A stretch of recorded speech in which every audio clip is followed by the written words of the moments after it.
Good evening, everybody, and welcome to the Onondaga County War Memorial for the New York State High School Wrestling Championships, the 39th Annual Championships. Hi, everybody. I'm Roger Neel, along with Erie Knuutila, set to bring you all the action. And Eric, another great tournament, already a lot of excitement. Now we're down to the finals. Let's check the team standings because, once again, Section 11 right at the top of the pack. They're going to win it again this year to be a third year in a row. Section 6 is right behind them at 148.5. Section 3 very closely came back very well in the wrestlebacks at 147. And Section 4 is at 143. So that hasn't been decided second through fourth yet. Section 11, 6 wrestlers getting into the finals. What about some of those great matches we'll be watching here tonight? Well, it's going to be really interesting as we have 2 matchups from last year. At 112 pounds, we have Pat Flynn. He was champion last year. He's going to wrestle Mike Neel. They met in the finals at 103 pounds. Also at 152 pounds, Joe Massaro. He will wrestle Mike Petrovich. They were matched up last year in the finals also. And 189 pounds, Brian Steele was second at 189, and Kyle Seminar was third at 189, so that'll be interesting. Also at 137, Rob Vaccaro, he was a state champion last year, and he's coming back to repeat. All right, so coming up, the championships of New York State in high school wrestling. We'll be back with our opening match coming your way next, right here on the Empire Sports Network.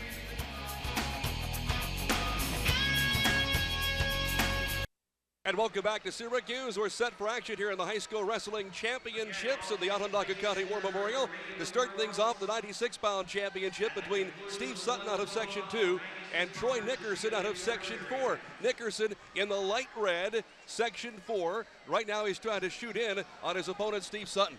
This should be a big match for the team scores. Section 2 and Section 4, along with Section 6, they're all fighting for second place. Sutton last year, a 4th place finish. How about Nickerson? 30 pins this year, just an 8th grader, career record 50-4, 33-0 coming into this one. I know, I was talking to Rick Gumbo earlier. He's very high in this young man for the future also. Nobody able to gain the advantage. Gumbo himself, an incredible amateur wrestler. A lot of experience to the coaching ranks. Like these young weight classes, they go right at it. The whistle blows and they're right on each other every time. As you move up, they get a little bit slower. They usually look like when the matches are over, they could go another three rounds if they had to or more. Looks like we're going to get a takedown here, yes. 2 points for Nickerson. Nickerson out of Section 4.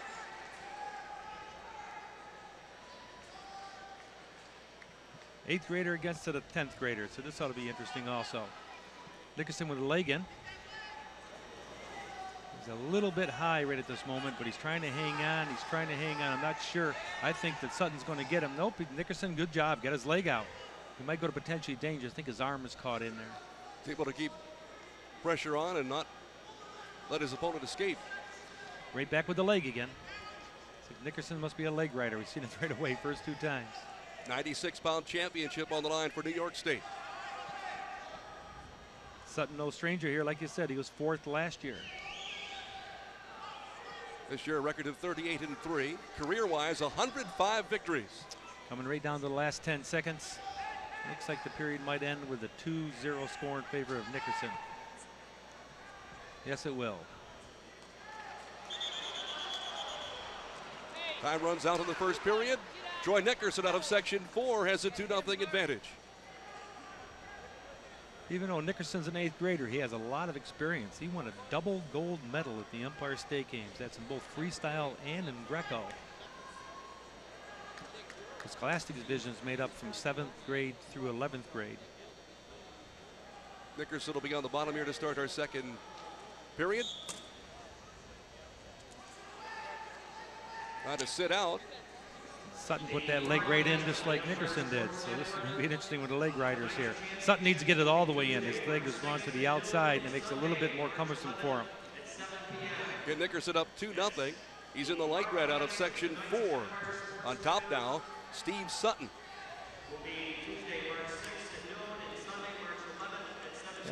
As you'll see at a lot of these kids coming up through and all day long here at the state tournament, both days.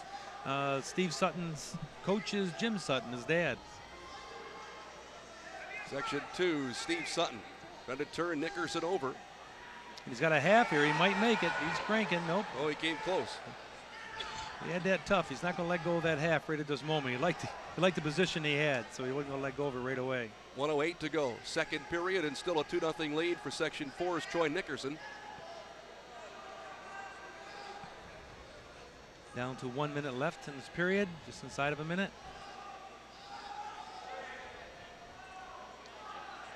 And again, here at 96 pounds, you see they're both working real hard here. I'm not sure if the referee can call either one of them for stalling. The bottom man looks like he needs to get a better position, otherwise he could be in trouble with the referee. Nickerson has his headgear come down over his eyes. He'll stop the There's action. Mr. Gumbel over there. He's getting ready to yell something, but the referee stopped it to fix the headgear. 38 seconds to go. Second period. And he's a seasoned competitor already. He knows. Take his time, fix his singlet, fix his headgear, get set. Don't get called for stalling. Get your head together and see if you can do something this last 38 seconds. Again, Sutton out of Section 2 on top. Again, Nickerson tried to sit out. Rolls. And Sutton hung right with him. There's another Granby. Can he get the leg? This could be a tussle, but Sutton's got the overhook on the back leg, so I'm not sure if Nickerson will be able to reverse him or not. 20 seconds to go. Second period. Just as long as Sutton keeps those legs hooked with his left leg, he'll be okay for a while. Well, he might get a tilt here, yes. Is he going to get it? No, he got a 1 count, only a 1 count. 9 seconds in the period. The fans didn't like that count, but that was only a 1 count. You can see that. And time runs out in the second period. So still 2-0 in favor of Troy Nickerson, the 8th grader out of Shenango Forks. He was a runner-up in Section 4 last year. His overall record is 50-4. He's got 50 wins, halfway to 100, and he's not even in high school yet. 2-time Empire State Game gold medalist. That's impressive for the young kid. Nickerson is up 2-0. On top as they start the third period. It's up to Sutton now. Sutton needs to escape to have something happen because Nickerson rode him out in the first period after the takedown. Now he's got both legs in. He's going to be there for a while now. The only way he's going to get out of this is the referee goes to a stalemate. Our first match of the night, 96-pound championship. Not too many points being scored, but it's full of action. Oh, you can see the pain on Sutton's face there, and he's putting that power half on with the legs in. There's the stalemate, so they'll start back over again. That happens a lot when you're down there in the mat and nobody can move. 1:28 left in our third period. Still 2-0 Nickerson.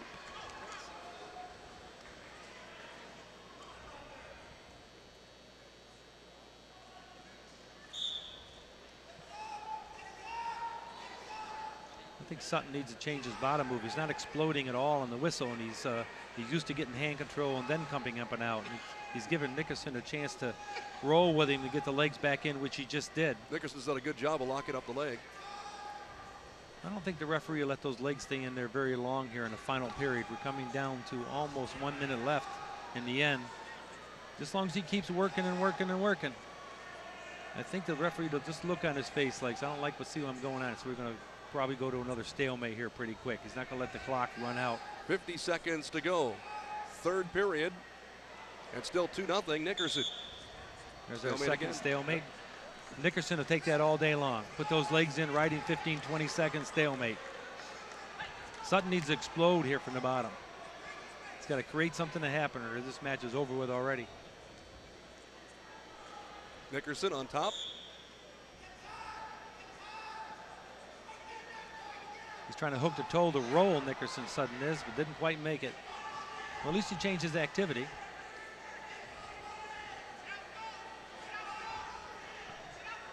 Coming down to 30 seconds. Almost able to stand up, and then Nickerson applied the pressure again with the legs and took him back down.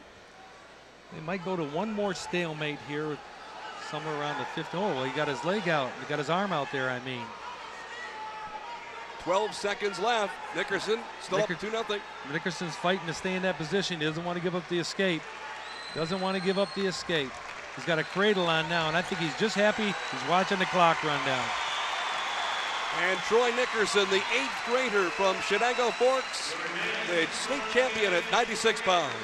A break in the action. We'll be back with the 103-pound championship coming up next. You're watching the High School Wrestling Championships right here from Syracuse on the Empire Sports Network. And we're set for our second match of the night, the 103-pound championship on the line. Keith Eckert out of the Catholic schools against another one of those outstanding wrestlers from Section 11. There you see Rob Vaccaro from East Islip. Last year's state champion at 96 pound. He's moved up to 93. So he has a chance to be a two-time state champion here, and he's a junior in high school. So he wins this one, he go next year.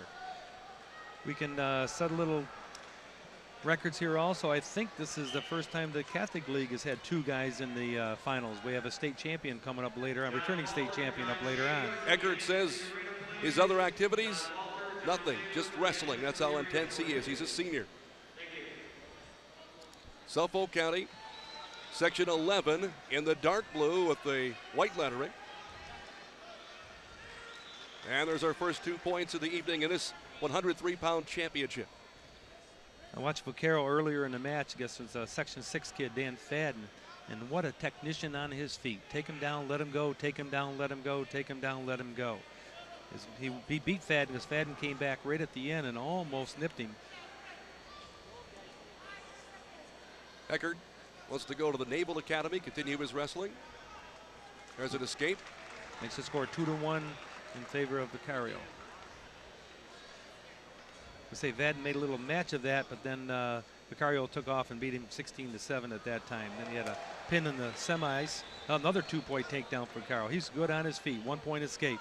So he's up 4-1 now. And I think that's what he's going to do all day long. Is he going to pull it in and get two here? Yes, he does. Another two. Good call by the official, out of bounds. That's one of the best rules they ever put into the sport of wrestling. Keeps the people from staying away from the edge of the mat. 46 seconds to go, first period. Section 11's Rob Vaccaro. Let's him go for the point now for Eckert. That makes the score 6-3, and Vaccaro's right back in again. Vaccaro is. And a takedown again by Vaccaro. So quick at 103 pounds, just explodes. As we say, these lighter weights will move, and then the upper weights will slow down just a little bit. That's because they're bigger and stronger. It's harder for them to move. I think we have Official's time. Blood time, I think it was. For Vaccaro, yeah, he's got a little blood on the side of his head, I think it is. 19 seconds remaining in our first period at the 103-pound championship. Keith Eckert and Rob Vaccaro. Vaccaro out of Section 11. One of 6 finalists from Section 11, and he's in the lead right now, 8-3. Here's one of Vaccaro's takedowns. Nice little knee pick right there. He picks him up. He's going to drop him right to his back with that foot sweep. I know he tried to stay in between the legs, see if he can get back points. Eckert did a nice job just bellying out, but he wouldn't give up back points. This young man knows how to wrestle on the feet. Never set to resume action. It's Vaccaro who's leading the match on top. Standing up, Eckert. Vaccaro basically almost let him go. He tried to hang on him there because we're inside 10 seconds. He didn't want to give up that 1 point. Eckert did get the point, so it's now 8-4. 4 takedowns, 4 escapes. Time runs out in the first period, so it's an 8-4 lead for Rob Vaccaro out of Section 11. And he chooses the neutral position. It's his choice. He chose neutral. Vaccaro has not decided yet where he's going to go wrestle collegiately. Says he would like to either go to Hofstra or the University of Minnesota. Now, Minnesota's really put their program together in the last 3 years. They're the only team that ever beat Iowa for their conference championship. I think Iowa won it 25 years in a row, if I remember correctly. Boy, for a moment there, Vaccaro in trouble. And 2 points. Vaccaro's lead cut and 1 point escape and 2-point takedown. So now it's 11-6. Vaccaro as they go out of bounds. That's the action. Watch Vaccaro. He just keeps moving and moving and moving. Eckert thought he had him right there. And Vaccaro turns it into a 3 points, 1 point escape, 2-point takedown.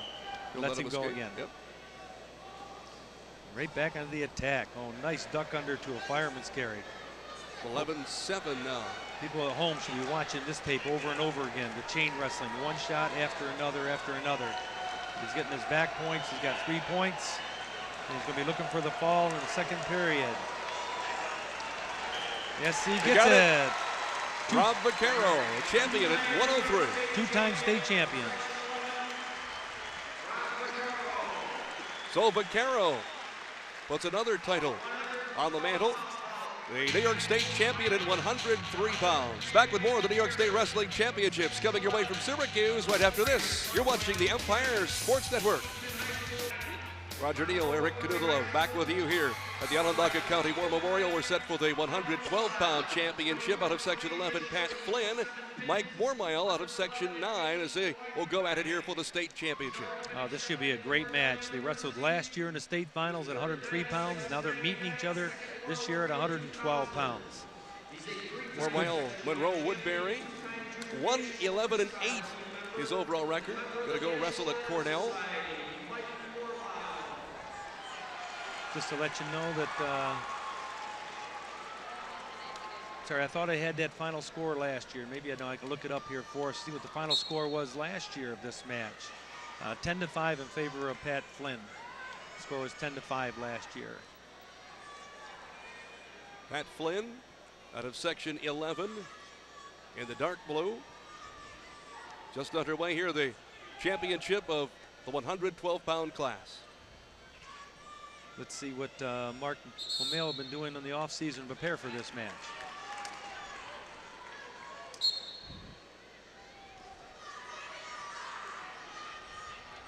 Pat Flynn is just a junior. O'Male is a senior.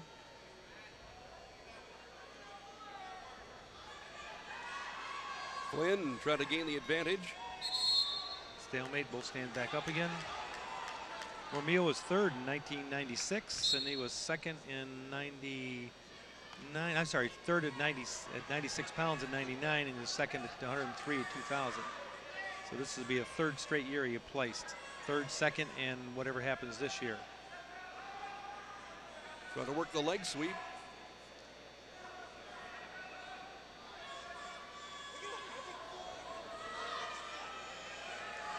Flynn's in that nice single. Let's see if he can finish this. Mormile tried to counter and kick the leg out. Well, he moved down to the mat. I'm not sure. He's got a wizard on. The other guy's leg is probably going to be potentially dangerous the way that ankle is. No, the ref let it go. He put a leg in on top. No, he didn't quite make it. Oh, who's going to get this? Oh, the state champion's on his back. Mormile. And a quick pin. A quick pin after all that fight. Mike Mormile from Monroe Woodbury with a pin with 29 seconds to go in the first period.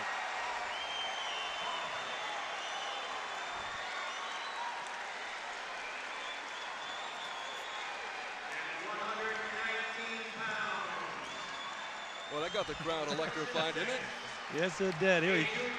He tried to step over, and he locked him up real tight, and you see the arm is very, very tight. He's got the other tied up, too. It's going to be just time, and it's going to see the fall. See, both arms are tied up very, very tight. He can taste it, and here it comes. There's the fans are congratulating him. Section 9, Mike Mormile, the champion at 112 pounds. Back with more of the state championships in high school wrestling coming up after this on the Empire Sports Network. And we're set for the 119-pound championship. J.R. Roberts out of Section 6 against Catholic Schools' Lucas Magnani. And it's a second Catholic kid in the finals. Last year, Magnani was a state champion at 112, and he's moved up to 119 in on a first single leg takedown. My memory is correct, he was the first Catholic League state champion. He's trying to become the first, obviously, two-time state champion. Not a takedown yet. There it is. There it is. Takedown. Roberts escapes immediately. He's trying for reversal. No, but he get 1 point escape. Almost got away. Being that I live in Section 6, I've seen J.R. Roberts wrestle a number of times. He's very quick and very explosive in attack, attack, attack. 2-1 in favor of Magnani. Well, they both calmed down a little bit after that first opening flurry. Again, the top 6 place finishers proceed to the awards area. We didn't get a chance to talk about 112 at all. It happened so fast. I was talking about Mike O'Male, if he did any off-season wrestling to prepare for this match. He was a two-time junior on the New York State freestyle team. The two-time made it twice to go to the junior nationals. I think he was summertime working his way up to that fast pin. 2-1 the score here with 49 seconds to go, our first period. Got a shoot in, Magnani. Both these wrestlers extremely quick at 119. They really, a couple of times, Magnani tried to shoot in. Roberts just was able to keep his balance on one leg. Roberts is an athlete, as you say. He's very quick, very strong, very explosive. Lucas Magnani is returning returning New York State. You know, nice double leg by Roberts. That's his forte. He will explode on you and let you go because he loves it on the feet. So he took the lead momentarily, 3-2, and then escaping Magnani, so it's even at 3-all, closing 11 seconds of the first period. I think this match is going to go this way for a while. 5 seconds. And that's the end of the first period, even at 3-3. Referee Emerson Bauer is going to have his work cut out for 2-point takedowns and 1-point escapes in this match. Roberts defers. Nick Magnani has to choose down. The score is tied 3-3, and Roberts is just going to let him go anyway, probably. Yes, Roberts, he will. He will just push him away and get back on the feet again. He's a junior, looking at Alfred State and Edinburgh State as possibilities. Magnani takes the 1-point lead. Just underway, second period.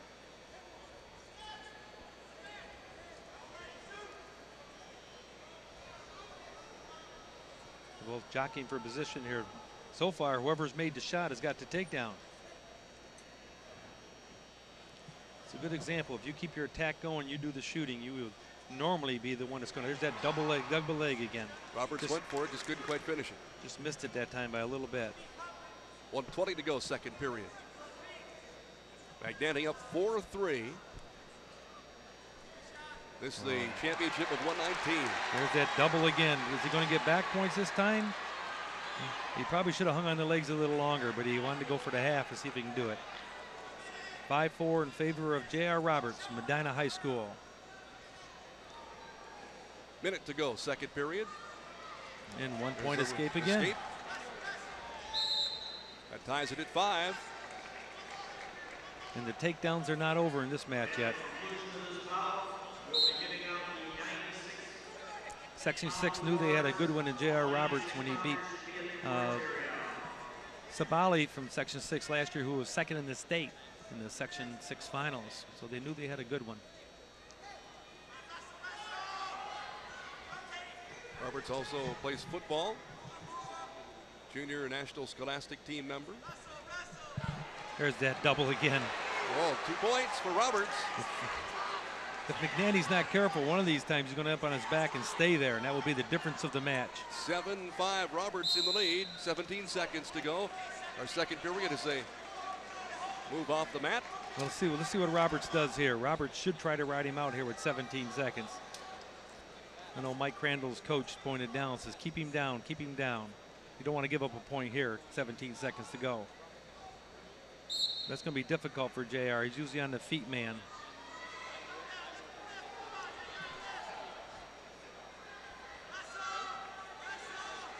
If he doesn't get him back down, the referee will call him for stalling.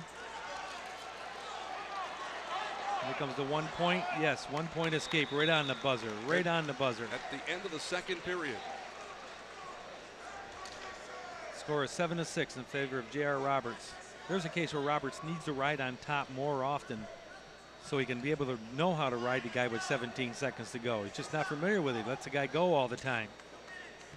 Roberts on the bottom to start the third period. He's up by 1. Let us sit out. There's the 1 point escape. He goes up by 2 points now. And right back to the double. Look at that explosive how he travels. He travels 10 feet after he makes contact. 10-6 now, Roberts. Now Roberts in some trouble. Well, he's got the ankle up in the air. McNanny does, which putting Roberts right on the mat. Roberts wants to let go of him, but McNanny doesn't want to let him go. Look how strong Roberts is just to sit up like that. 1 point escape. There we go. 10-7 now, Roberts leading by 3. This is a big takedown coming up here. Whoever gets it. If Robert gets it, the match is basically over. 1:20 to go in our third.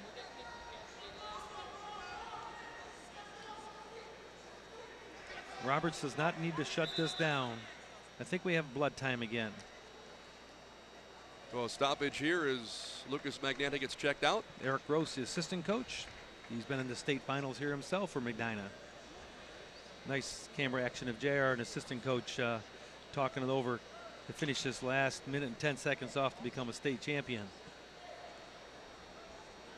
It's like Magnani may have some leg cramps. Okay, I thought he had a blood time, but I guess not. He got injured, so the trainer over there is trying to help him out.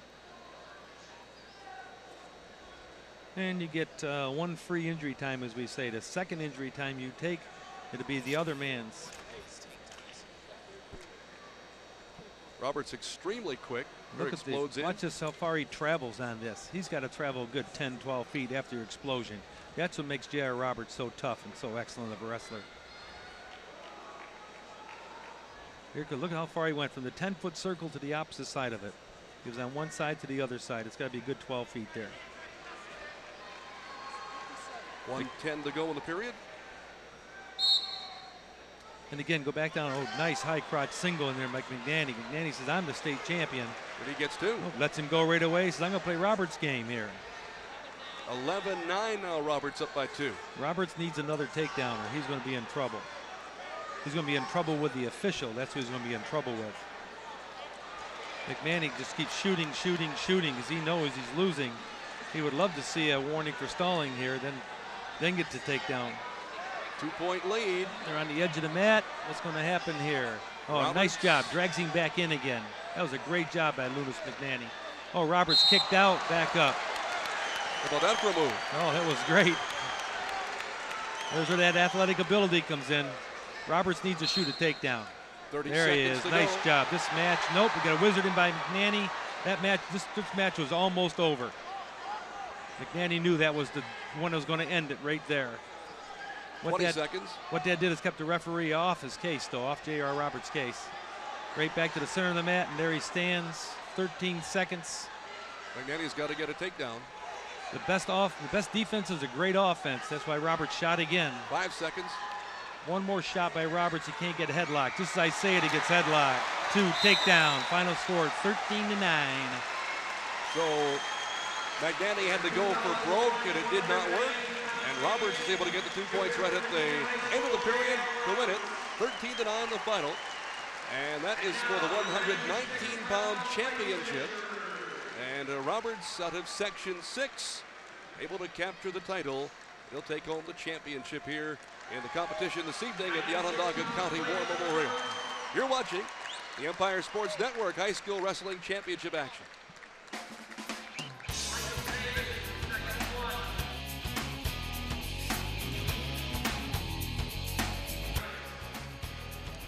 And here it coming up now, the 125-pound championship. John Garteezer out of Section 9 against Section 5's Troy Forte. Forte out of Pittsburgh. He's unbeaten this year, 41-0. And his counterpart, Garteezer, 39-2. Well, Forte's been around the barn, as they say. He's placed at 96 pounds in 1998. He placed third that year and third last year at 119.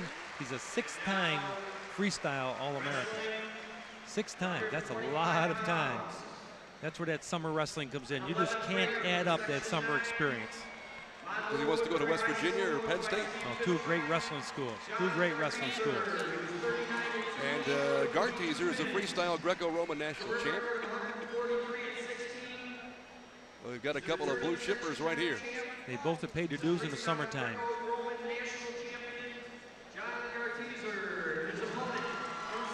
Garteezer out of Section 9. There you see him. Garteezer won over Ryan Neel of Section 6, who was a state champion 2 years ago. The score was Neel was winning by 1 and got called for stalling. And the Greco-Roman freestyle came in because Garteezer headlocked him right on that call, put him on his back, and he ended up winning the match 7-3 instead of losing the match 3-2. So this for the championship at 125. This could be an excellent match. Excellent match. Here we go.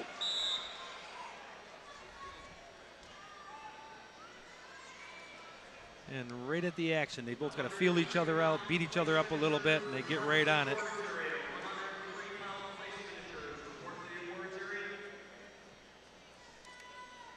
Just underway here, first period, our 125-pound championship. for a jam-packed house here at the Onondaga County War Memorial.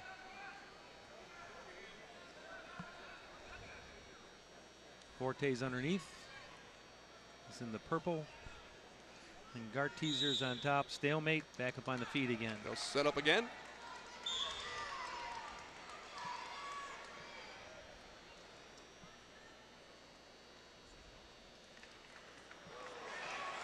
There's a single move. Nice single leg.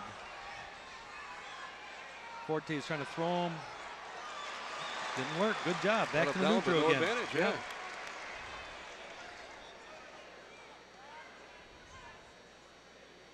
That was a good action right there. Nobody's scored a point yet. Inside a minute. And a nice high crotch who changed it off to a fireman's carry. Is he going to make it? Trying to get Gets him his wrapped head up. out. He will. 2 points. First 2 points. Referee Bill Stark. Forte in the lead, 2-0.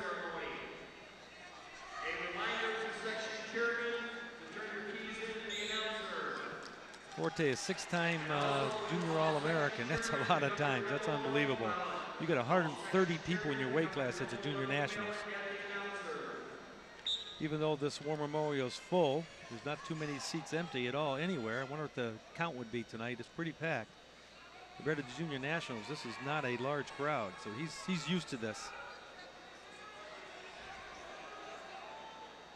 I think that's where the advantage goes to Forte, even though Garteezer's been on the freestyle and Greco-Roman national team also. Forte keeps him wrapped up in the purple on top out of section 5. He's just trying to hold him down to run the clock out. 5 seconds to go. Make sure no points are being scored this period. So it remains 2-0. Troy Forte out of section 5 in the lead here after our first period.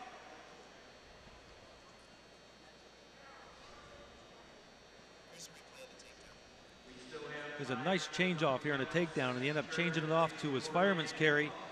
And they made the difference right here. Garteezer had him tied up, and Forte kind of just slides back, pops his head out, and gets right up on top for his 2 takedown.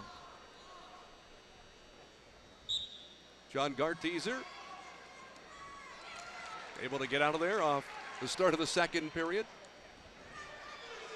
And that makes the score now 3-0 in favor of Forte.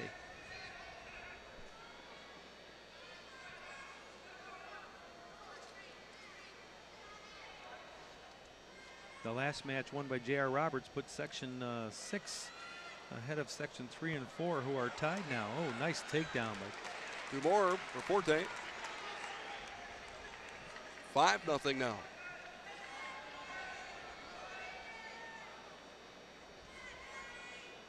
We're at the edge of the mat. He's going to control him over there as long as he can without going out of bounds. There it is.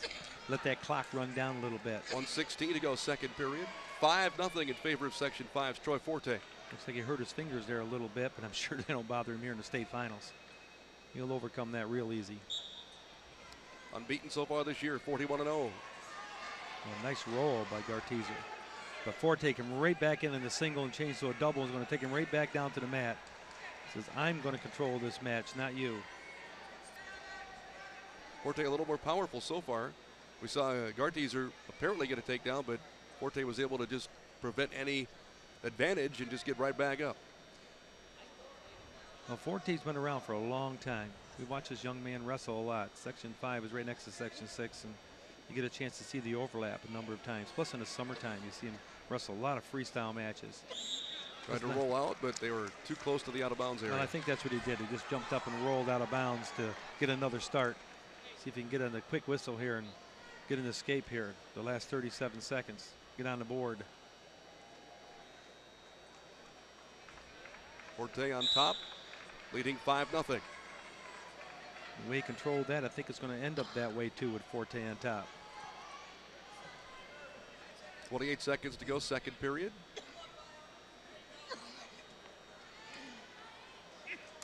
Forte trying to roll him over.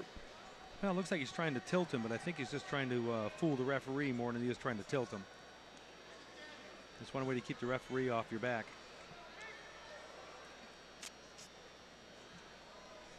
Six seconds of the period. You see the look on Garteezer. He just flustered. He doesn't know what to do. He's probably not used to this. Winning 39 matches this year. He's not used to being controlled like this. They're just good decision. He chose neutral. He says, I can't hold him down and I can't get out. So we go to the third period. And son, I don't think you can take him down either, the way Forte's been taking you down. Forte in the lead, 5-0.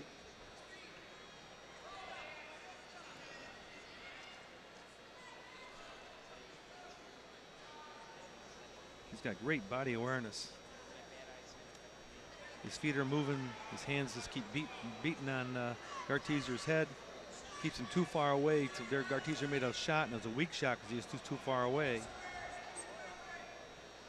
Forte took a glance up at the clock there to see how much time he had. He's just trying to coast it a little bit. He'll probably somewhere around a 1 minute, 1:10, 1:15 minute make a shot just to keep the referee away from calling him for stalling. We're down to 1:15 now. Still 5-0. Forte leading out of Section 5. The only way Forte's going to lose now is make a mistake, and I don't think he'll do that. He's been around long enough to know. We're inside of a minute. I think he does need to make a shot, though, to keep referee Bill Stark off the stalling calls. Gartizer just hasn't opened it up yet. He's losing, but he hasn't opened it up. 43 seconds to go. He's got to get something going quickly. 5-0 Forte. There's a case where Forte could have jumped on him for 2, but he's got the match under control. He just passed him on by. Make sure he stays in complete control here in these last 23 seconds. We're looking at a New York State champion. Gartizer just looks frustrated. Anything he's tried to do hasn't worked. He can't catch up to him. Forte's got great position. You just got to look at his position and see how he controls the action.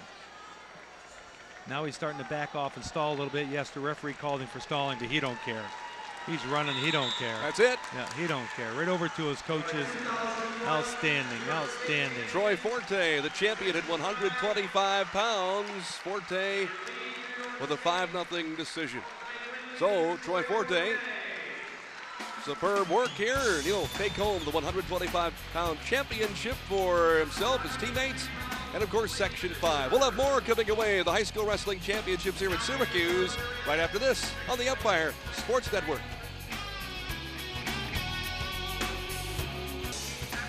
And getting set now for the 130-pound championship out of Section 3, Josh Herzig, another one of those outstanding wrestlers. Eric from Section 11, Dan Roberts. Section 11 is just awesome again this year. Awesome again this year. And it'll be Herzig out of Section 3 in the light blue. Here we go. On the line, the 130-pound championship. Herzig, a junior, 15 pins this year. 27 pins for the senior Roberts. And they're both feeling each other out here.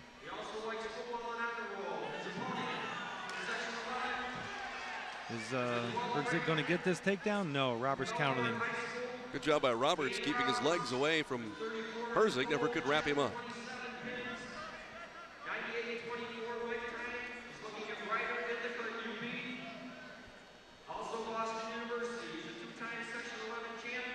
There's his brother. His brother wrestled for Morrisville. He was a Region 3 champion and went to the Nationals a couple weeks ago. Tournament officials just told him to move back a little bit. First 2 points of the match. And Roberts, nice takedown. So Dan Roberts gets the first points of the match, up 2-0. 46 seconds to go, first period. Able to throw him right back down to the mat. Every time he stands up, he knocks him down a little bit harder every time. Had him over at his back momentarily. Not for long.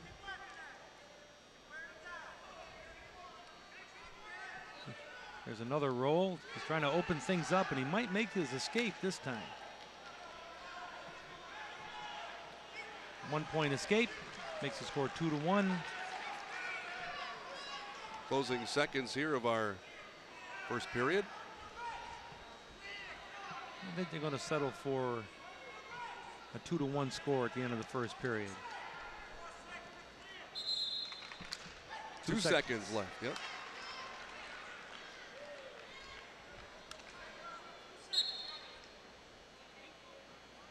kill the clock and get set for the second period.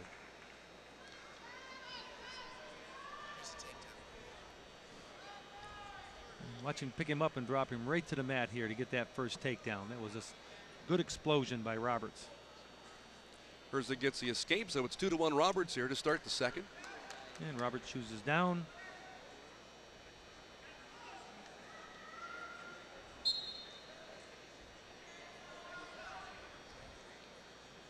I think Herzig's doing the right thing here. I think Roberts is a better wrestler on the feet than he is on the mat. So Herzig's going to keep him down on the mat as long as he can and see if he can score points there. Oh, he put him right back down. Nice control up and down. I think Roberts is deciding I better get out. A reverse and oh, nice cross out. That was a nice job. 2 points. Roberts switched. Herzig tried to re-switch and he just crossed out and stepped across him and almost put him right on his back. 4-1 Roberts now. 2-point reversal. I thought Roberts would probably let him go again. So I think he is a superior one on the feet. At least he showed it in the first period. And they're off the mat. They'll reset. 1:13 to go, second period. And again, Roberts in the lead, 4-1. If there is such a thing as an upset in this where there's no seating, Josh Herzig beat Matt Stenglein from Section 2 back in the quarterfinals. Stenglein was 5th last year. He's ranked 18th in the country. His best seniors, oh, nice up and down again by USA Wrestling Magazine. And Herzig beat him, Herzig beat him in the semis. And they went overtime and he pinned him in the semis. I remember watching that. The crowd went a little crazy from the hometown people here in Section 3. Every time Herzig stands up, Roberts just picks him up and drops him down a little bit harder. 3 times here in about the past 40 seconds.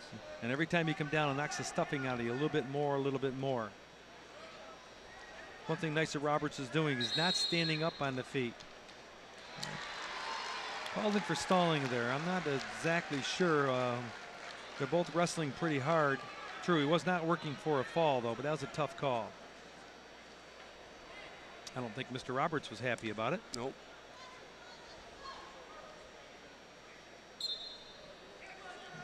Herzig got to his feet that time on the whistle and right back down again. Yeah. Every time you land, it hurts a little bit, especially on this mat, because underneath this mat is a indoor-outdoor carpeting for indoor soccer, and underneath that is the ice from the ice hockey rink. There's no give. Unfortunately, these mats are cold and they're hard.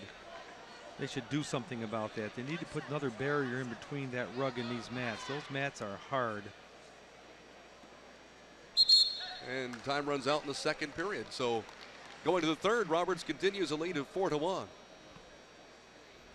Herzig has to choose down. He has to. Yes, because if he gets an escape, that makes the score 4-2, and if he takes him down, it's 4-4. Oh, nice cross. You see him cross out with his right leg to get the reversal? That was a great job by Dan Roberts. Here we go to the third period. 2 minutes separating Roberts from a state championship. Even though Roberts is superior on the feet, I think he should let Herzig go and take him back down again.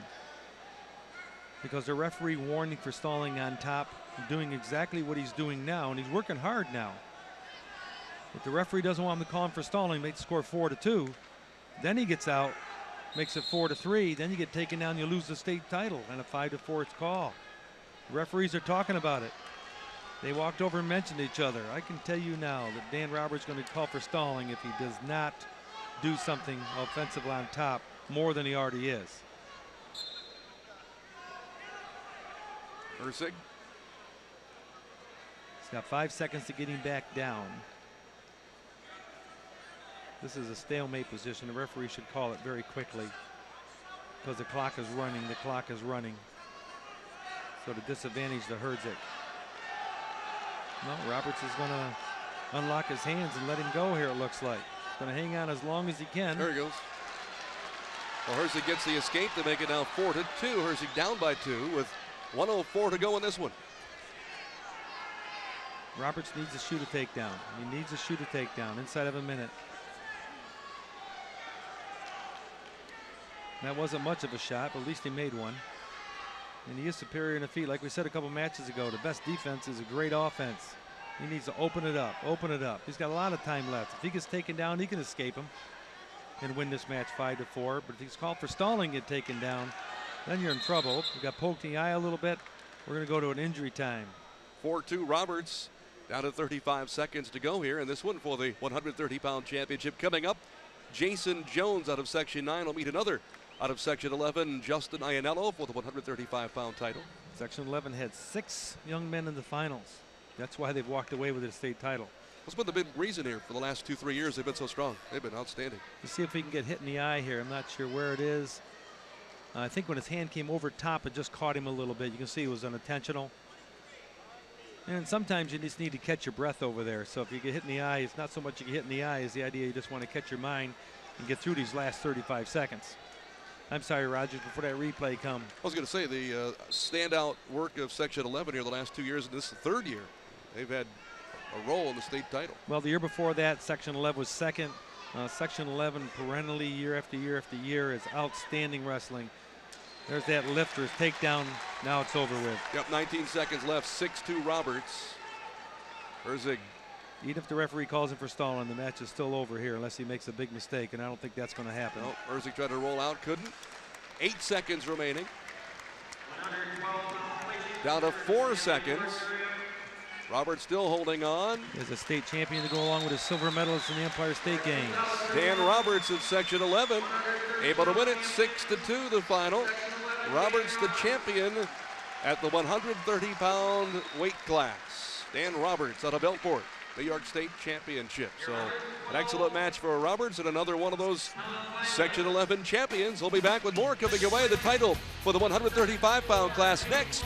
You're watching the High School Wrestling Championships from the Onondaga County War Memorial here on the Empire Sports Network.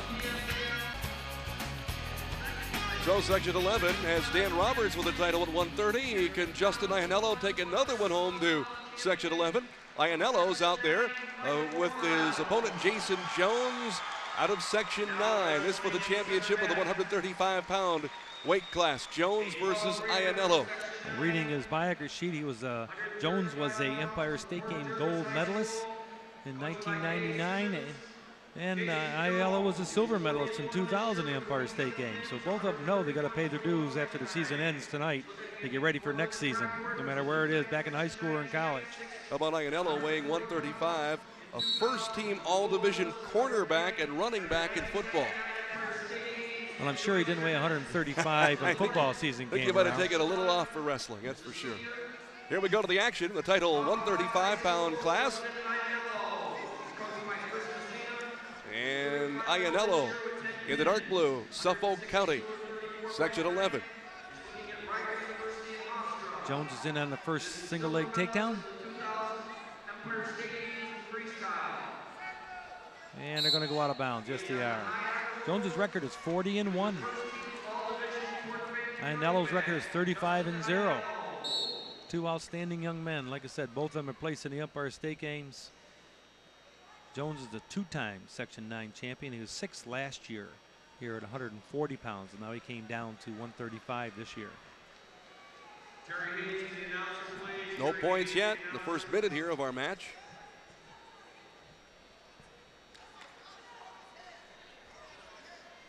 Iannello has made all the shots. I'm sorry, Jones has made all the shots so far.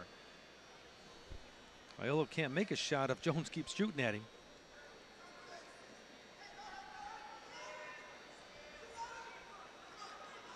Trying to get him over. Iannello made a shot. He's got the single leg. Little freestyle tilt there. Would have got 2 points in the summertime, but he doesn't get nothing here for it. But it knocked him off his base of support. That was the key there. And they're going to ask Iannello to put his green anklet back on. It fell off his ankle. Well, it's going to fall off again. He never got it on there tight, I don't think. Well, the red one fell off. Oh, there's a headlock almost by Jones. Headlock was one of the greatest moves in folk style wrestling, but at the same time, it's one of the worst moves in folk style wrestling. If you get it, you're going to get a lot of points. But if you don't get it, you're going to be in trouble. Well, the referee blew the whistle because both anklets fell off this time. So now they're going to put them both on and put them on tight. Take your time, guys. The referee doesn't want to get the wrong score up there. 19 seconds of the period.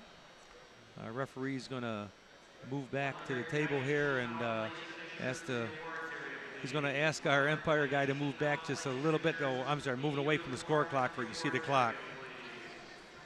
The coaches couldn't see the clock, so we ask our cameraman to move back a little bit. Nobody's scored yet.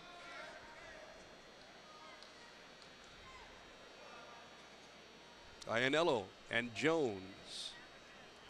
And we're coming down to the end of the period. That's the end of the first. 0-0.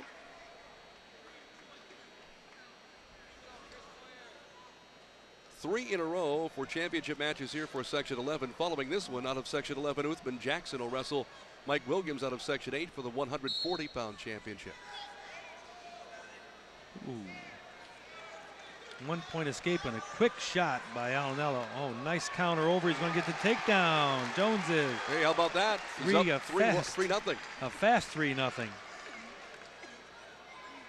Put the legs in right away. Well, he's got control of the arch of the foot. He might be in trouble here if he can just get him a little bit. No, he let go of it.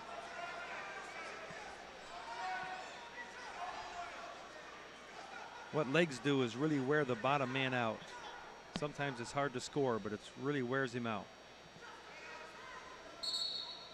Out of bounds, new start. Says referee Mike Corchimignelia. I hope I said that right. I practiced it 15 times before I came on air, and I even went and asked him. With a name like Knuutila in mind, I guess I can't complain here, right? Iannello trailing 3-0. Jones puts him back on the mat. Up and down, up and down. That's the name of the game.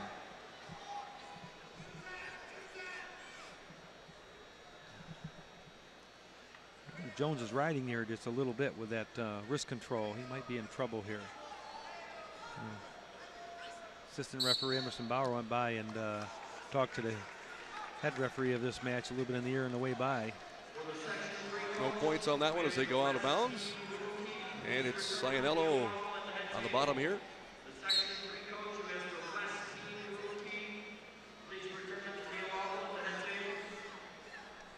44 seconds to go, second period. Oh, he tried to cradle him and lost him. Tried to cradle him and lost him. There's a point for Jones, his first. That makes it 3-1. And who has the blood time here? I can't. Oh, I see. Okay, Jones has a. What happens is you get an awful lot of mat burns on your face, your forehead and the corner of your eye and so on. We had a quick escape here in this second period, and then a quick shot right after the escape before Jones had a chance to recover from his thoughts. Pulls him in, watch him travel again. See him travel, see those feet go? Able to take the feet out. Yep, and they did that. He rolled a little bit too hard, and Jones just threw him over and rolled up on top. That travel was great by Iannello, but he landed a little bit high up on the chest. He's got to land a sag down around the hips. And we're back ready to go again. Second period. We got a little bit more blood on the mat. Iannello. Wait, a nosebleed. I see what it is. Okay. Is down 3-1.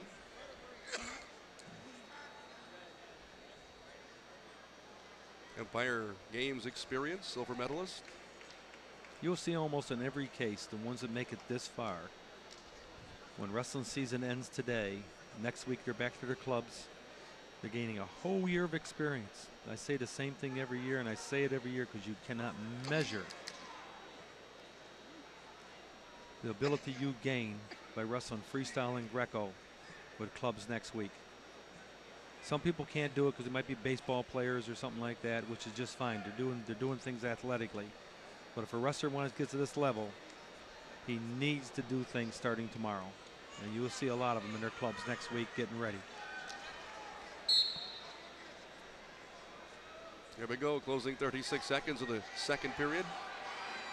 Jones shooting in, has that leg tied up. Ayala has that far arm tied up nice and tight. He's just doing it, trying to ride this clock out. Oh, he grabbed the far ankle, Jones did. If he can get his head out, that's going to be a 2-point takedown. Iannello's just looking at that clock. There's two. As soon as he pops his head out, good call there. Good call, Mr. Official. I'm going to say his name again. Mike Korcheniglia. Yes, it is. I'm having trouble with that one. 5-1. Nice job. Jason Jones in the lead, and the time expires here in the second period. That was a big takedown there. 3-1 going the last period compared to 5-1. Big takedown.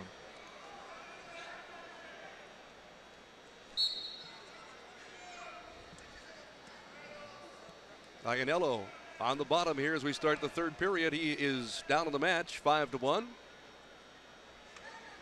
Section 11 from Iannello. Jones, section 9. It seems in that situation they always warn the guy that's winning. Neither one of them are moving very, very fast and very hard. Seems like it's a written law somewhere. You got to warn the guy that is winning.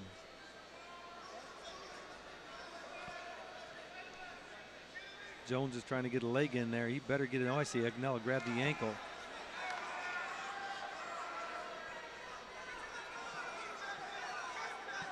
It's a little bit high. He might slip his hips off. I think we're going to go to a stalemate. Yes, we are. Jones was too high up to try to get that leg. Right. I think he just clamped in there real tight, trying to make sure he hangs on. That's why the referee went to a stalemate. If he would have got his other leg in, they wouldn't have went to a stalemate because Jones really would have put some pressure to him. Oh, up and down again. Nice job. Iannello tried to get out of the grasp, could not. That's demoralizing. Every time you stand up, somebody picks you up and drops you back down on your head. It's demoralizing. He needs to let him go here because he's going to get called for stalling. He's going to give a point either way. Well, he knocked him back down. You stand up there too long, you're going to get called for stalling again. Still 5-1. Jason Jones down to the last minute. I think Jason Iannello is getting flustered here. He's not used to being in this control. 35-0. He hasn't lost all year. He's used to winning. And he's having trouble with it at the moment. That was a nice job by Jones. Jones just didn't let him go. He made him fight for it, which ran more time off the clock. There's the 1-point escape, 5-2. Down to 27 seconds in our third period. All Jones has to do is just shoot takedowns, so he won't get flopped for the big 5-point. There's the fake, there's the headlock he tried to do. He's trying to get a more than 2-point takedown. Jones just needs to shoot. Because if he gets taken down, he still wins 5-4. Inside 10 seconds. Oh, that was a terrible headlock, but he tried something. 2 more for Jones. And time runs out. Jones wins it 7-2. Jason Jones from Section 9, the champion at 135 pounds. As he gets the victory. Bert Jervis is home. A happy young man there as the title goes to Jason Jones. We'll be back with a 140-pound championship. Another Section 11 grappler, Uthman Jackson, against Mike Williams next, right here on the Empire Sports Network.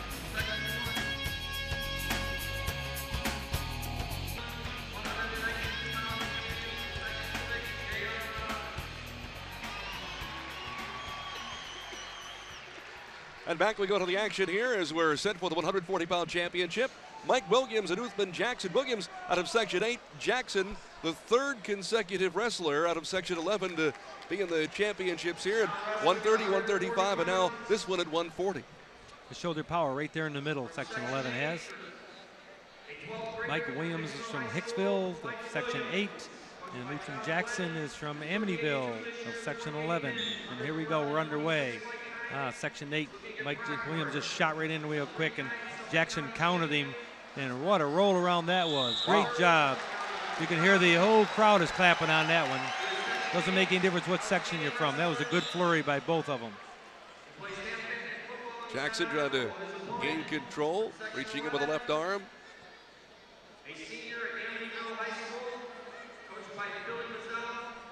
Section 8's Mike Williams in green. Nobody's gotten any points on the board here in the early action of our first period. Well, Williams made that first shot. Now they're just trying to feel each other out a little bit. Out of bounds, they'll reset.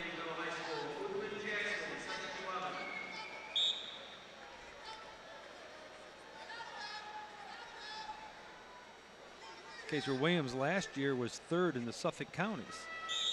It doesn't even see what he placed in the Section 8 tournament. This year, he's Section 8 champion, outstanding wrestler. It shows the depth of Section 8. Also Section 11. Last year, Jackson was second in Section 11. didn't make it to the state tournament. Of course, there's probably a young man on his way named Jency Jansen, probably somewhere along the line there. 4-time state champ.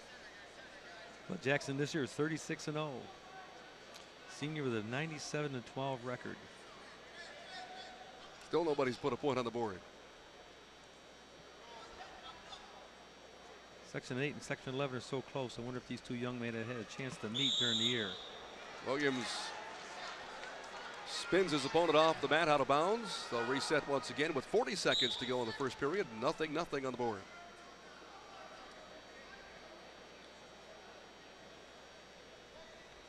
Mike Williams, Uthman Jackson. Williams wants to go to Brockport.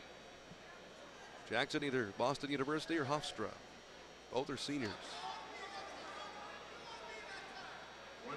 Because after that flurry, we haven't seen much action yet. Warning, stalling, red. One of them had to get warned because we didn't see anything going on. And Jackson kept on taking those back steps a little bit. So Bob Sicily, the head official of this match, says warning, stalling. 7 seconds to go, first period, and it's still nothing. That'll kill the clock at our first period, so deadlocked here, 0-0. These referees are just like the athletes. They're selected to come as the athletes have to earn their way, so doesn't the officials have to earn their way to be here. Williams deferring, and it's going to be Jackson who will take the bottom. Right at the camera. Oh, good thing he ducked under that camera lens. Referee and the cameraman had to be quick. Well, that's because we made him move over away from the score clock so he got in the line of action after the last match. It was a setup. Yeah, the next two guys set him up, right. Second period just underway. Mike Williams out of Section 8, Uthman Jackson, Section 11. And the fast escape. They go right back on the feet again. Williams needs to be careful here. He's backing off a little bit with his head down. The referee called Jackson for stalling. He probably called Williams for stalling here very quickly. Jackson with a 1-0 lead as they go out of bounds. I like these two referees work well together. Every whistle, they look at each other and talk to each other. It's Bob Sicily and Russ Torteline, the two officials. They get together, they talk a little bit. Headlock out of bounds. That was just out of bounds. He probably wouldn't have threw that move in the middle of the match. He did that out of bounds to keep the referee from calling for stalling. Now he just has to fix his headgear. Mike Williams did. What that does puts a little bit of doubt in Uthman Jackson's mind a little bit too.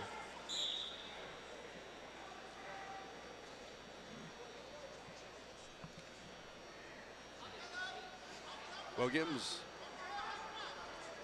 got to stay on top. Can't. Oh, is he going to get this take? Yes, he does. He got it. The 2 points for Uthman Jackson. Score 3-0 now. These kids are so quick. It'll look like if you're watching it, nothing really is happening for 30, 40 seconds, and all of a sudden like that, explosion comes. Explodes. Explosion. Yep. Williams might not get out this time, but he will get out next time, I think. He almost made it right there. Second period, 48 seconds remaining. Up 3-0. Uthman Jackson out of Section 11. Jackson asked his coach if he can go optional start to let him go. He says, no, write him out for 48 seconds. I think he should have let him go. I think the young man was right. He was warned for stalling in the first period. If he tries to write him out and he can't write him out control him wise, he'd be warned again and to give up a point, make it 3-1. I think that's what he's worried about. You hear the crowd booing because he was on his feet a long time. I think Jackson's right. He should let him go. He's going to get called for stalling if he doesn't let him go.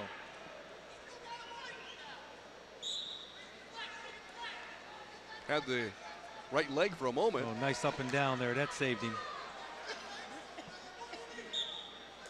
Out of bounds again. He got popped in the end of the nose just a little bit when he hit the mat. And we're going to go injury time in favor of Green. Oh, we come up a little draggy. We need injury time. A little dizzy. Oh, you hit the bridge of your nose. Like yeah, it does that. Right. They should take injury time. I know they don't want to take it because a second injury time would cause a choice of position. But in that case, when he stepped up and almost fell over, it's time to call injury time. There's the one-point escape. Oh, right to a ladder out of bounds. See, he know that. Williams knew that. Williams knew that mean nothing. That was out of bounds. All it was a crowd pleaser. 3-1 the score now in favor of Jackson with 22 seconds to go in our second period. This third period is going to be interesting. Williams will choose down. That will make the score when he has escaped 3-2. Then we go in the feet and see who's going to win this state title. They both would just coast it out here a little bit. That wasn't much of a shot by Williams. He's just trying to coast it out. Make sure the referee don't call him for stalling. Out of bounds again. If he didn't drive so hard, he might have called Jackson for stalling, but he drove too hard to get him out of bounds.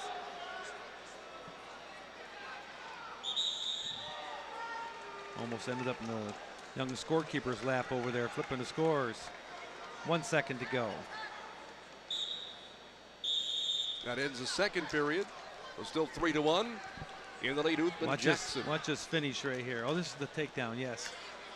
Again, he tried to throw him like he did out of bounds and couldn't quite do it.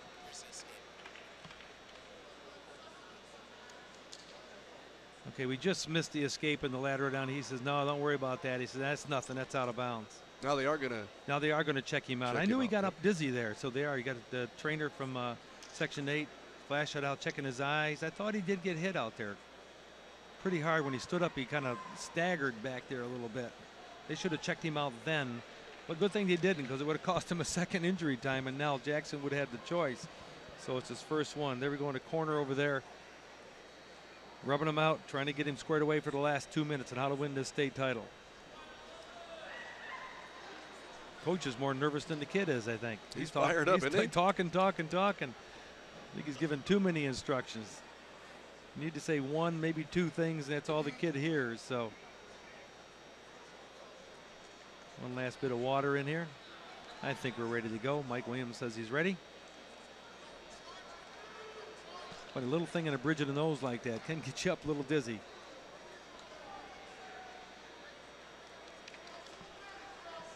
Williams will start down and trailing 3-1. Williams should escape here like he's done before. Jackson switched to the other side. That will help him. Yes, it did. Williams wasn't ready for that. Good job, Mr. Jackson, changing sides. Up and down. Williams stood up, never got away. Back point, so I thought he was going to pin him there. Oh, Peterson, yes. Is he going to get back points here? No, he didn't get a 2 count. That's too bad. That would have been interesting. 5-3 now. Roberts, or we should say Jackson in the lead. The referees are going to talk it over. They do a good job there. Good job talking it over. They're going to talk it over a little bit. And he's going to, the referee's going to talk it over first before the coach can. The coach is just yelling.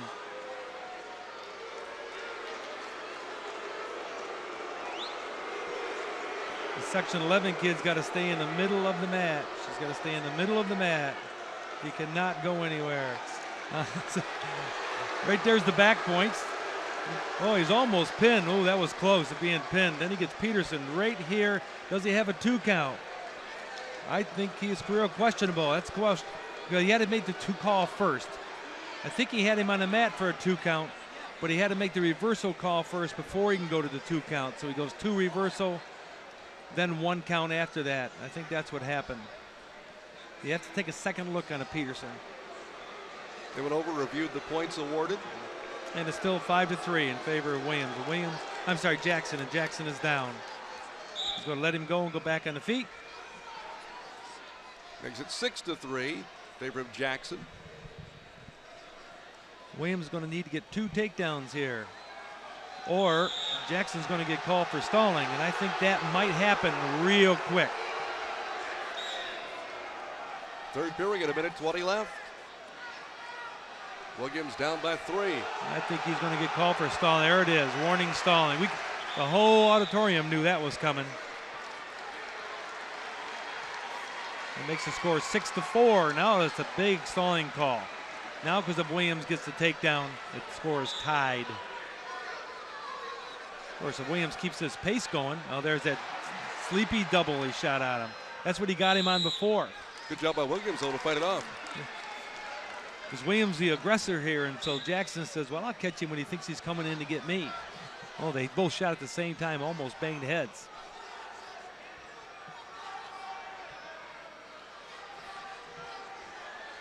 We said this third period is going to be interesting, and boy, it sure has. Winding down, 47 seconds to go. Stalemate, they both locked up. They're afraid to change their position to lose something here. 46 seconds. Williams takes a deep breath, gets on his mark.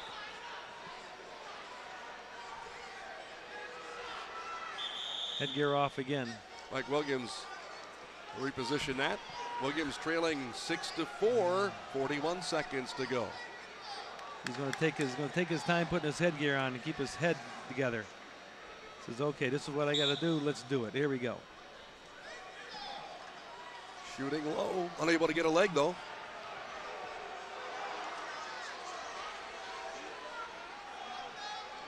I think Jackson's going to be called for stalling one more time before this match is over. Jackson has a 2-point lead down to 22 seconds. It won't make a bit of difference though, because it's going to be 6-5. There's the warning, stalling. Oh, fleeing the mat. You can call fleeing the mat. Yes, he did. That was a good call. Oh, throwing his headgear. That's going to cost him another point. That was bad move in his point. He did run out of bounds. He did run out of bounds. Right where he got the point, they made it 6-5.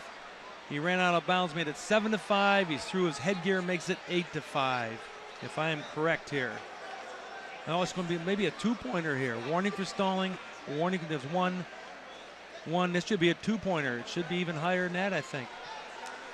Official over at the scoring area once again. I think it should be a 2-pointer. Are we correct here? We're checking the rules out. They're going to check with each other. He had warning for stalling, then warning in 1, then warning in 1. Then he threw his headgear, which is the next technical violation, which should be warning in 2. I mean, no warning. It should be a 2-pointer. It's either 8 or 9 with 15 seconds to go. That's what one of the scorers said, and that's the case. 8-5. So Jackson in the lead by 3 with 15 seconds to go. It's a big difference between 7-5 and 8-5. Now you got to go for the big takedown instead of for the one. And he threw it, but that's meaningless. Takedown in the skate. 9-7, it's over with. So the champion from Section 11, Uthman Jackson, a 9-7 winner. I think the referee, Bob Sisley, did an absolutely outstanding job in that. The referee's telling them now to stop it and stop fronting his corner. So the champion at 140 pounds, Uthman Jackson from Section 11 out of Amityville, winning at 9-7 over Mike Williams from Section 8. We'll have more coming away, including our 145-pound title on the line. Matt Yankowski and Matt Slate go at it next, right here on the Empire Sports Network. All right, that match certainly got a jolt out of the crowd at the end there, didn't it, huh? Crowd really going. He made a mistake by throwing his headgear. The last takedown would have tied it up, but throwing his headgear, he had to take him down twice. That cost him the whole thing. Here we go for the 145-pound title. Matt Slate from Section 10. Section 4 is Matt Yankowski. Yankowski out of Johnson City as Section 4 in the red. We need to get a camera on Pete Capone, the Johnson City coach. He was quite animated himself. Jankowski was second in '99. He was fourth in 2000. So he's been here a few times. 3-time Section 4 champion. This kid's a great all-around athlete. Also an all Section 4 football player, playing for the JC Wildcats down in Section 4. Honor roll student to boot. Matt Slate is a 5-time Section 10 champion. He started off at 96. Now he's up to 145. Every year he progress his weight. And he was the outstanding wrestler in Section 10 this year. He also was a qualifier for the states and cross country. So both of them are doing other things also. Yankowski checking out James Madison, University of Buffalo, Ithaca as places to go to continue his athletic career. And off the mat they'll go. Slate, 33-2. Bloomsburg, Portland, a couple of excellent schools. His considerations where he may go and continue wrestling. 145-pound championship here. We're in Syracuse, the Onondaga County War Memorial, the on-center, and this is high school wrestling championship action here in Syracuse, the 39th annual wrestling championships. A little different than the last match here. This first period, they're just feeling each other out, trying to find out where their opening's going to be. Your 130-pound place finishers report to the awards area. Minute to go in our first period, and nobody's got a point on the board. Jankowski's very first match of the day. That very first match is hard for young men to get going. They need to come out and wrestle a match in the warm-up just to get ready for it. He had to fight tooth and nail to take down Darren Barrett from Freeport, Section 8, for a 3-1 overtime win. Then he started coasting. He won the next match 7-0 and 7-1 in the semis, and now he's in the finals. Slade, we look like we have a pinner here. He pinned his first guy in 2:26, pinned the second guy in 4:53. Got a fast pin over Nick Kwiatek of Section 6, and 51 seconds to make his trip to the finals. So it looks like Jankowski is the wrestler and Slade is the pinner. So if Jankowski stays off his back, maybe he'll be the state champion. The Slade keeps on spinning and spinning and spinning and spinning till the clock ran out. 0-0 first period. So nobody puts any points on the boards here. We're even starting the second period. Jankowski's going to be on the bottom. Now Slade had won 33 matches this year, 25 of them were by pins. I'll go with Jankowski, though. He had 39-0 with 30 pins, so both of them are pinners. We'll see what happens. 0-0 score. Jankowski had to choose the down position with a 0-0 score. He has to get an escape to put scores on the scoreboard.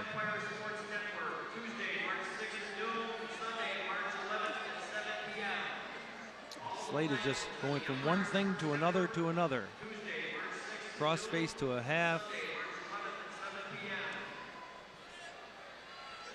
Post and redrag him. He's a worker on top. Jankowski's down on the mat with his head down. I think he might get called for stalling if he doesn't get up. Well, that helped him. He got back up, but right back down again he goes. Slade goes from one thing to another. To the half Nelson on the right side, and he goes half Nelson on the left side.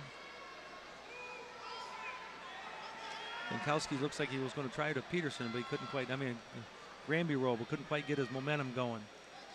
Well, at least he got his head off, but now he's back on the mat again. 50 seconds to go. Second period. He's breathing heavy under there. That's a tough call by the official here. Who's going to call what? One of them's going to be called for stalling. I can guarantee that. 41 seconds to go.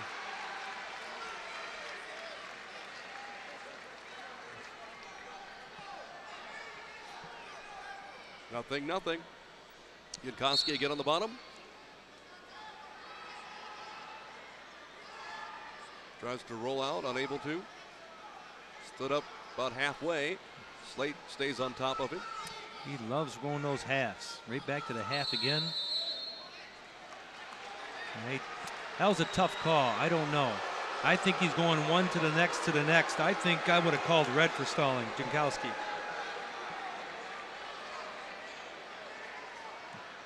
But it usually goes to the responsibility of the top man. Cross that bottom leg out. Is he going to get the escape? I don't think so. Did he step on the line? No, he did not. 1 point escape. He didn't go toes in. That was close. He wasn't on his butt. Nope. He had to go down to his butt in order to get two takedown on that, and he didn't. Slade did a nice job getting back off his butt. There's Pete McCone. He wrestles the whole match over there. You can put a camera on him by yourself. He's done a great job with the wrestling program at Johnson City. Oh, a great job he's done. There's the end of the period. So end of two. And Jankowski is in the lead here, 1-0.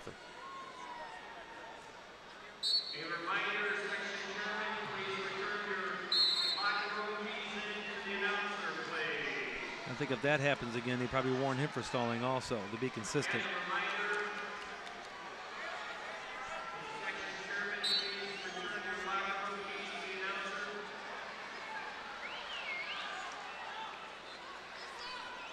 1-point escape, 1-1. We could see that one coming. So they'll reset, deadlock here, 1-1.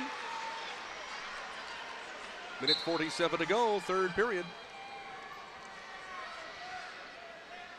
A lot of action in this 1-1 match.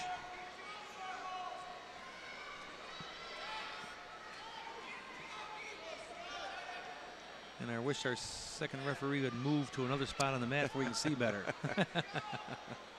There he goes. Thank you. Now don't move back. Come on, move back out of the way.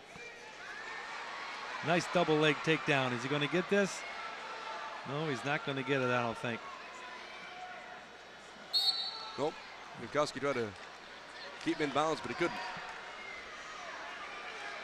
1:14 left in the third period. Somebody will make a mistake, and that's what's going to end the state title for him. 1-1 here. Closing, almost a minute now. Minute 5 seconds to go. The only problem here is that Slade has to keep working. He has to keep working hard.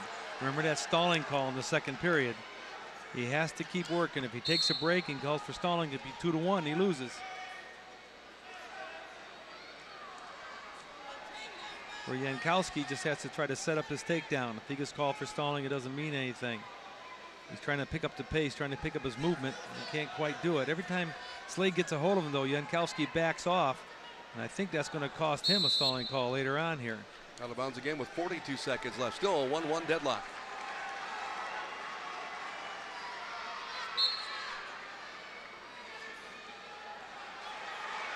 But, oh, he tried to bail out too soon. Slade did. I think Slade would have went out of bounds otherwise. This is going to be a fight here.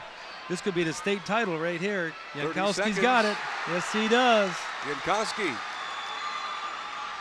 up 3-1. 22 seconds left.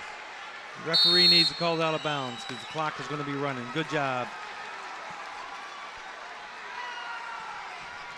Down to 20 seconds here for the championship at 145 pounds.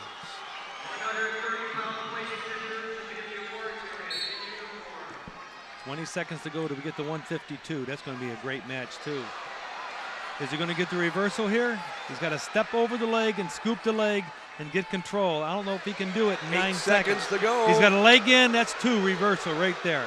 The leg is in. He's got the other side tied up. That's 2 reversal. Time runs out. I couldn't see what was happening on the other side of the clock. I think it's 2. Once he reached over and grabbed the leg. The officials are discussing it. I would like to see what will happen on the other side, how tight he had it. Jankowski is the champion. They did not award the points. Matt Jankowski from Johnson City Section 4, the title at 145. Let's see if we can take a closer look at this. Jankowski still had his leg. This is the fight right here. This is the takedown that really won the match for him right here. Popped his head out, 2 takedown. That's the difference right there with about 3-1. But I'd really like to see the end of that again. So Matt Jankowski, there it is, the state championship for Matt. We'll be back with more coming away, the 152-pound championship next on Empire Sports Network. Here we go now, the next match, 152-pound title, Joe Mazurko from Section 1 against Mike Petrovich from Section 11. And we're just underway in the first period here. This is the match we've been waiting for also. Joe Mazurko, was last year's state champion, and he wrestled Mike Petrovic in the finals. Petrovic is undefeated this year, to 31-0, and the returning state champion has lost 3 matches. He's 40-3.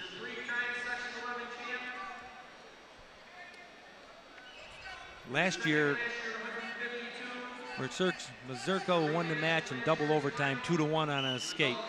These two are fairly close together. We said that about the last time the two of them met in the finals. We had a quick fall. Petrovich will be going on a wrestling scholarship to Hofstra. 3-time Suffolk County champ. What a career he's had. He signed early with Hofstra. Like Seminara signed early with the University of Buffalo. Mazurko signed early with Cornell. And back at 112, Mike Mormelli, he signed early with Cornell also. Mike's coach, his dad, Joe. Yeah, like we said, we had a second dad as the head coach here in the finals.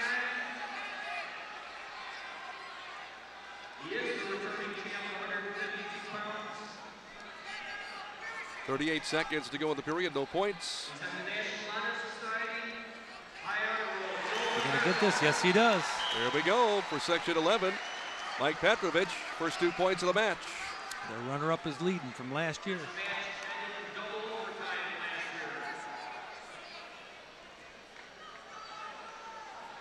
Both of them are ranked in Wrestling USA magazine. Petrovich is ranked 16 and Mazurko is ranked 10. Probably the only reason why they're ranked separately like that because Mazurko was the state champion last year.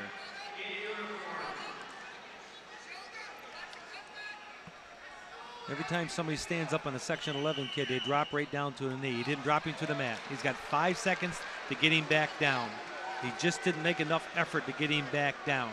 So therefore it's warning for stalling. Well, the head coach of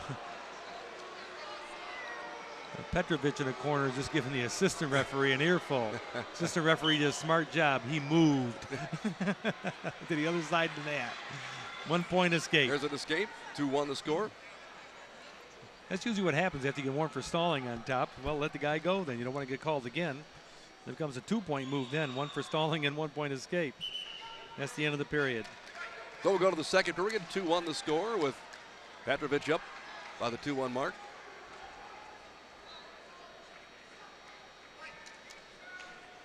They're both here just for glory because, like I said, both of them had signed early. One at Hofstra and one at Cornell. So they're here just wrestling for themselves. They don't have to press anybody.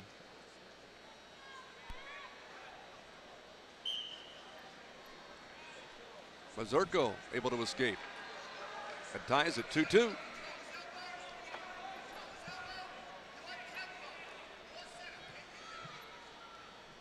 Remember that first period takedown. That could be the difference of this match, the way these two young men are going.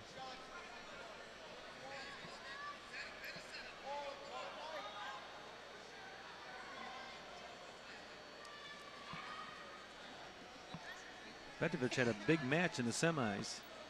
He beat Zach Tabor from Section 2 from LaSalle High School. 12-4. Tabor was third at 45 last year. That's a big score for the second and third place guy in the States. Well, he sidesteps. As soon as he sidesteps, he get called for stalling. As soon as he sidesteps. That's a warning for each of them now.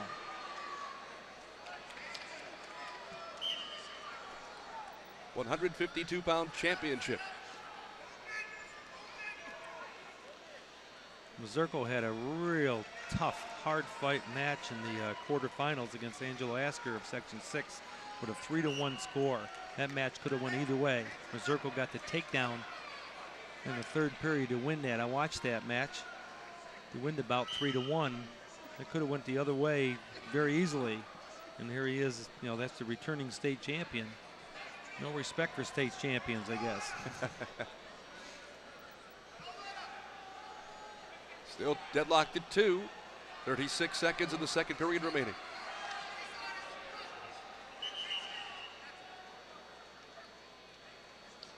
I didn't see exactly what happened there. Oh, it was across the throat, so they stopped it potentially dangerous before it turned anything ugly.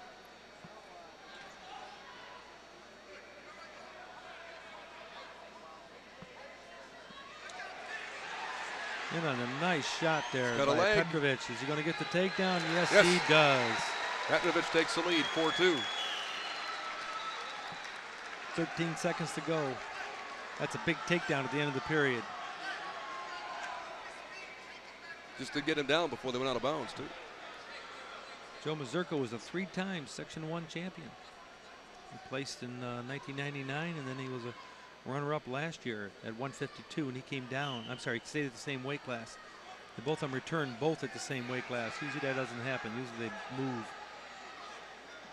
Nice job chopping him down there. He didn't want to be called for stalling again by just riding that out, and he knows he would have been called for stalling.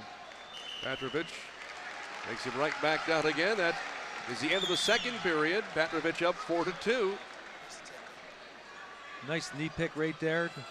Watch him just trying to kind of pull him in and then foot sweep him down. Nope, he covered him out of bounds there. Oh, that was close to being out of bounds. Good job by the official. That was close. Nice takedown. There's the escape. That 1 point escape's a big point now. He's up by 3. Mazurko's got to take him down a couple times or get back points or something here. He's not going to call him for stalling if he keeps on backing up. He's in on the single.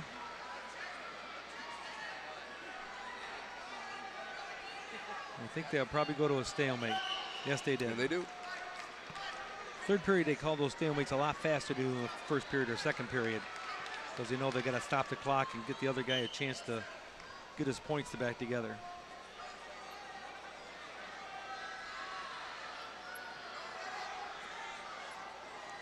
Mazurko down 5-2, a minute 20 to go in this. Mazurko needs to pick up the pace here. Like I said, he needs 2 takedowns, not 1. If he keeps backing out of bounds like that, he's going to call for stalling again. The referee's trying to help him out, tell them both to stay in the center of the mat. See how Petrovic is just banging with his head. I'm not talking about head to head, I'm talking about the arms on Mazurko's head. Just keeps chopping and pushing and chopping and pushing to keep him from countering him. Now they're down on the mat though. And a minute to go in this one.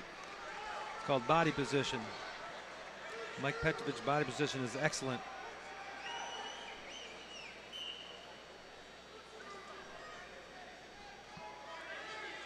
Push, chop, pull, move, slide. Great job by Petrovic. He knows he doesn't have to extend himself. He just has to stay busy to keep the referee off his case. Mazurko keeps going to the out of bounds. I tell you what, if the score was 5-2 the other way, Mazurko will be called for stalling right now. And since he's losing, that's a quick little shot. He should have done that a little while ago because he needs 2 takedowns. And I can't quite. Petrovic going for another one. Is he going to get the other leg? As soon as he got the other leg, he had to get the other leg. 7-2. There's another state champion from Section 11. This match is over. 27 seconds left.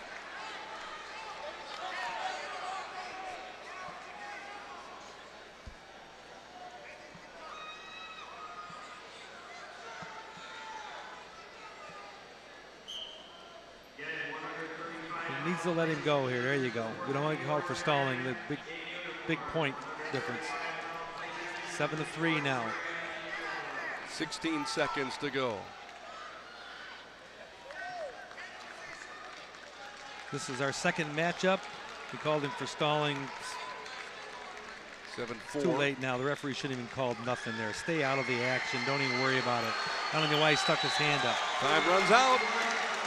And a champion from Section 11 once again. Mike Petrovic defeats Joe Mazurko 7-4. The final. Petrovic is too strong for him. He couldn't do anything in the last period. Second place guy to beat the champion returning. So Section 11 gets another title. Mike Petrovic wins it.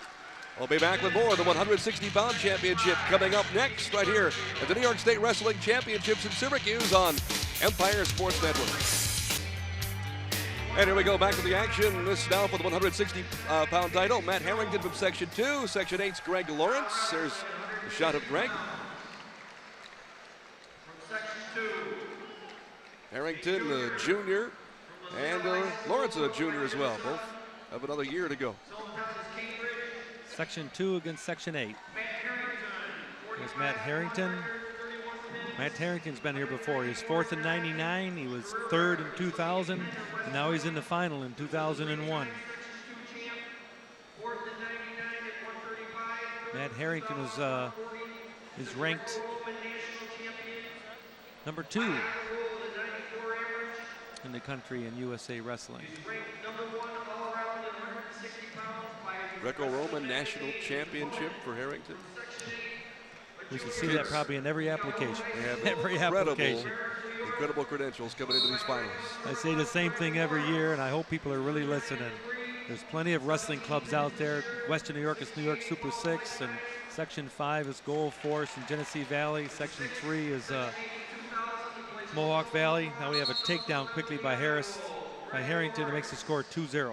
So Harrington gets the first points of the 160-pound championship match. Just to finish up Section 4 is Shamrock, Atwas in the Albany area. There are a lot of wrestling clubs out there to go all summer long.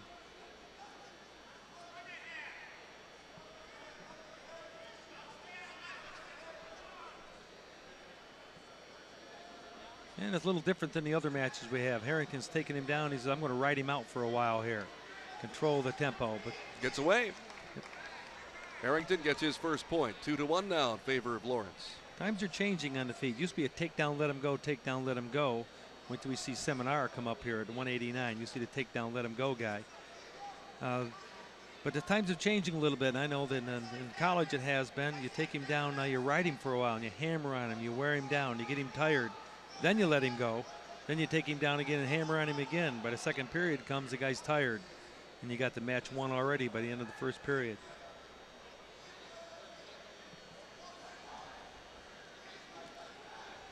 Harrington's in on another shot. Looks like he tried to do a firearms. He changed it off and come around. He's going to get 2 takedowns. Yes, he does. Harrington. 4-1.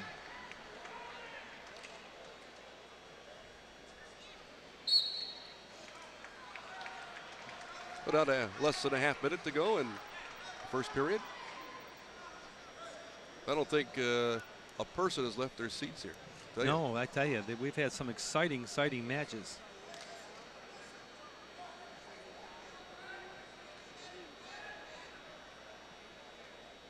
He switched to the other side. Good job by Harrington. He jumped a little bit on the guns. The referee said him to restart him again. Then he switched to the other side, and just enough to mess up Greg Lawrence, and he didn't get out.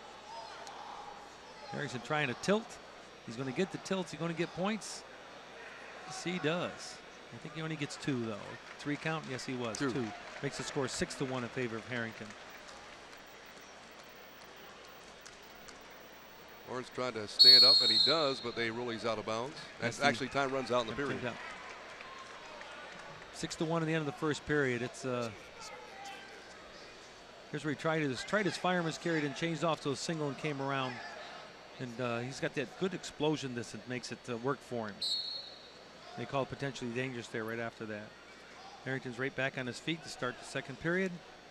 And he gets 1 point escape. Yes, he does. Now the score then. Right back on the attack again. Oh, they're right back on attack again. Harrington. Escape, attack, attack. That's the difference of the state champion. That's what he's going to be on top. He had a fairly easy road getting to the finals. He had his closest match against Garrett's Hicks from Section 6, Chautauqua Lake. They just started their program a couple years ago, and they had their first Section 6 champion, 10-4. Then he won in the quarterfinals, 12-5. Then he had a pin in the semis to get to the finals, where Lawrence had to work at it a little bit harder. He had a pin in the first round. Then he had a 3-1 win over Keith Lawrence from Section 9, and a 6-5 win over Bill Lancey from Section 3. That was a close match. I remember hearing a crowd here, partisan for Section 3, screaming down there. But when you're a 2-time state place winner, the crowd is usually not on your side, never mind the home district. Harrington's back in on the shot again. And he's going to take his time here. He's in no rush. He doesn't want to make a mistake here more than anything else. See if he can get the 2 or not.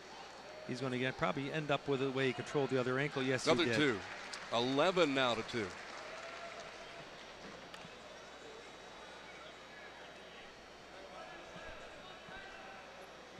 And they're both juniors.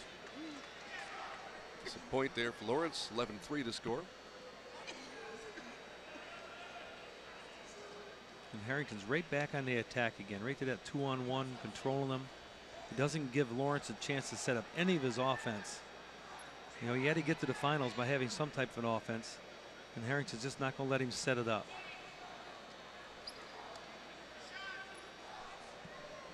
Closing 12 seconds of the period. Harrington's just coasting it out now. You can see that.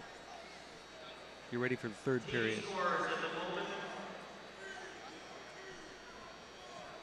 And that ends the second period. Big lead for Matt Harrington out of Section 2. 11-3 going into the final period.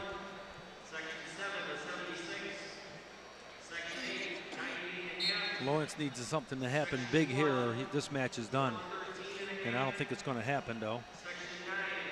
They kicked their scorecard off the score there. When it happened, we have to look across from us now. It makes the score 11-4. Score clock's back in order again now. Harrington right back on the attack again.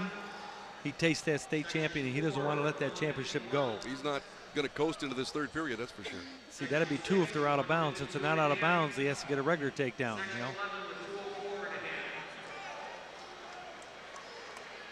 As soon as his hips went on the line, it becomes an out of bounds too. Good job by the official. 13-4, Matt Harrington. Harrington's going to go to Penn or West Point. I like Greg Lawrence's answer. He says, I'm here to wrestle and I'm not looking yet. Not looking yet. I'll worry about after this. First things first. After I get up here to finish first or second in the state, then I'll start looking.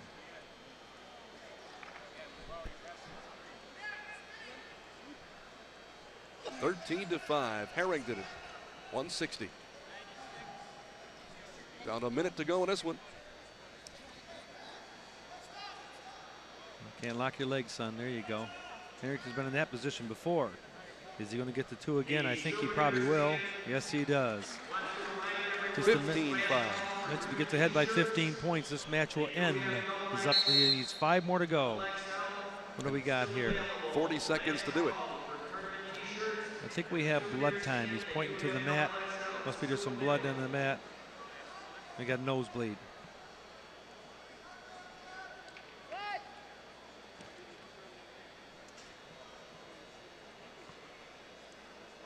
The coach is checking out Lawrence. He's all right. Harrington's getting talked to here. The coach is going over the last 40 seconds. Says, let's keep the attack up. I'm sure that's what he's saying. Let's keep the attack up and get going. Well, the wrestlers are ready to go. The officials are ready to go. But the kid that cleans the mats up here just took a while to get out there. I think he was sleeping over there. Okay, son, you're on TV. We can see your legs now. Get back down and sit down. Let's ready. go. Lawrence, hopes of a state title fading here with 34 seconds to go.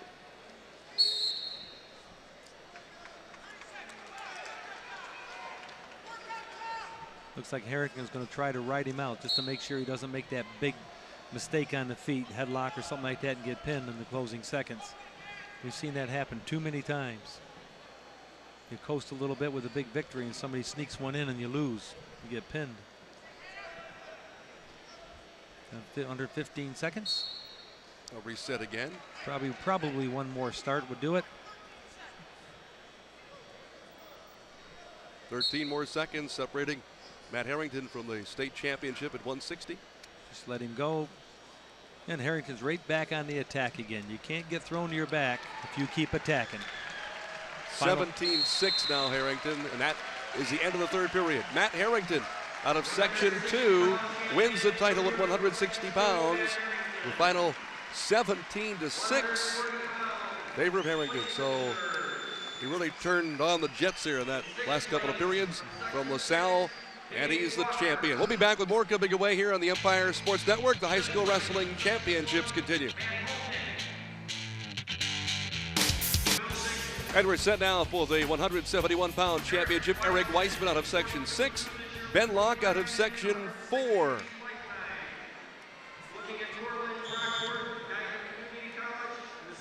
Locke from Bainbridge Guilford Afton, 38-0 this year. Checks out Ithaca and Cortland as schools he may be looking at to attend and continue his wrestling career. Out of bounds, back to the Out of bounds center. they go for Eric Weissman. Checking into Cortland, Rockport, Niagara Community College. We would love to have him. 42-2 this year, on a record. It's going to be an interesting match when you have Locke, who is the technician, the takedown guy, and Weissman is the conditioning. He will go, go, go. You see he was on the All-Western New York soccer team. Probably a midfielder, probably, because he runs, runs, runs all the time. 145-pound place finishers report to the awards area. 145-pound place finishers should report to the awards area. Getting into the bigger weight classes now. This one for 171 pounds in the championship. You'll see the movement will slow down just a little bit, but the desire won't. Nice shot by Locke. Nice deep single. Nice travel again. You see where they traveled the distance? And they went out of bounds. That's Eric Weissman's forte. He will not stop wrestling. He was taken down dead to rights, and he just won't stop. No score first period. Over in the corner for Niagara Wheatfield, they have changed places here. The head coach is Billy Dixon. the son of the assistant coach, Bill Dixon. Bill used to be the head coach, and he changed places. First time I've seen his tie on Billy Dixon over there. I have to harass him later for that.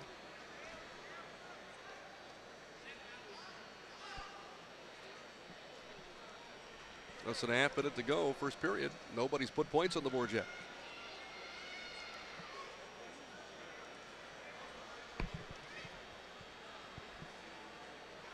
Going to go for the single is Ben Locke. It's twice he shot to the same leg. He keeps shooting the same takedown every time. The other guy will get smarter on that. Inside 5 seconds, looks like we're going to end the period here with a 0-0 score. And I'll say for that'll favor Wiseman. So 0-0. Here we go to the second period. Locke's choice, he deferred it to Wiseman. Wiseman chose down. He had to choose down. Score 0-0. He's got to score and get on the board.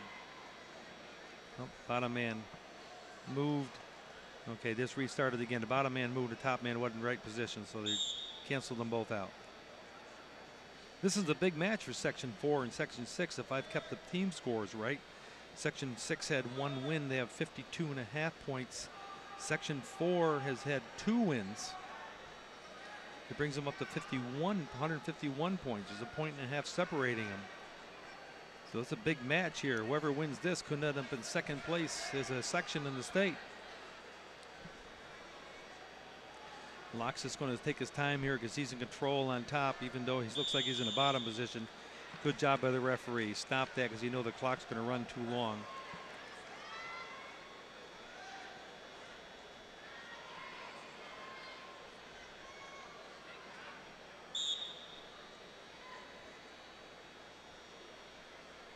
Only 35 seconds has gone by here, but we need to see some action here. Looks like Wiseman's going to get out. Looks like, yes, 1 point escape Green. There it is. That's the first point of the match. Eric Wiseman.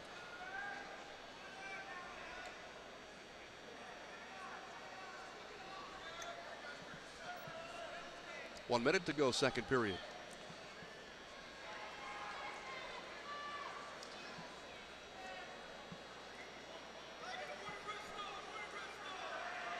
I thought the red was the aggressor, but in that action there, a warning. Yeah, he caught him flat-footed. Wiseman did, and got and Locke got called for the stalling. Locke had to work a little bit to get to the finals. He had a bye in the first round. Then he beat Brandon Booker of St. Francis High School in the Catholic League 8-2, and then he beat let's see, Rex Harris of Section 1 in the semis 9-7, a close match. Wiseman had a little bit easier till he got to the semis. He had a pin in the first round. Then he had a 7-1 score in the quarterfinals. Then in the semifinals, he won the match 3-3 on a 30 seconds referee's decision. He rode him out for 30 seconds to win the match. And the score was 3-1 in the Foster from Section 7 got called for stalling. I watched that match also twice. Twice he got called for stalling. I'm sorry. He made the score 3-3. Then no takedown in overtime, and Wiseman rode him out. The kid was just too tired. Still 1-0. Eric Wiseman representing Section 6. There's the Dixons. There's Billy with the tie on. It's yelling instructions out. I'm sure Wiseman won't ride him out, but I'm sure he will ride him long enough to make Locke tired. At least that's his goal, if he does it or not. And the referee would call stalemate here pretty quick if there's no improvement. If he doesn't knock him back down to the mat, he'll call him for stalling pretty quick. Out of bounds they go.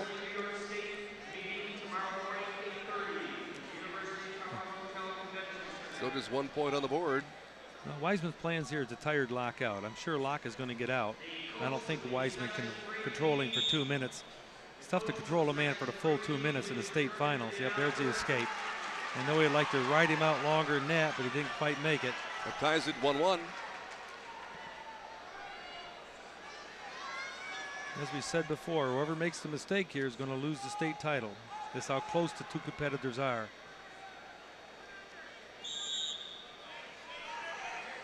See, Locke has been warned for stalling and Wiseman hasn't. That could be a criteria later on in the period too.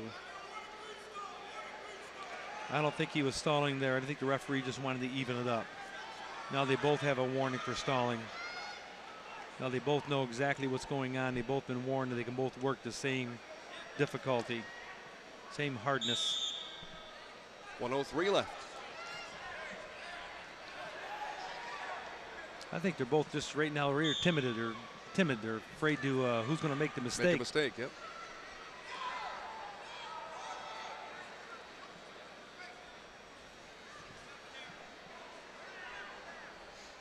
All the training, the work to get to the finals of the state championship, and it's down to 46 seconds. And the way it's going, it's probably going to be down to 2 minutes and 46 seconds. Going to go overtime. Are we looking for blood time here again? I know Wiseman is not happy with that if he does get blood time. Yeah, Wiseman likes the match keep going, keep going, keep going. Well, both wrestlers over at their coaches' instructional areas. Looks like he there. cut his lips, so he's just trying to rest it, trying to rinse his mouth out there a little bit. 25 pins for Wiseman this season. Most of those pins come from the fact that he wears the kid down and then he pin him. He's a goer. He's works.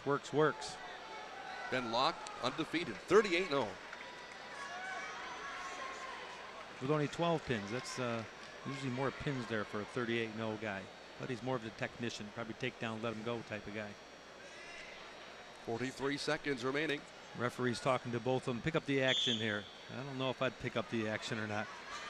You might make a mistake. You pick the action up.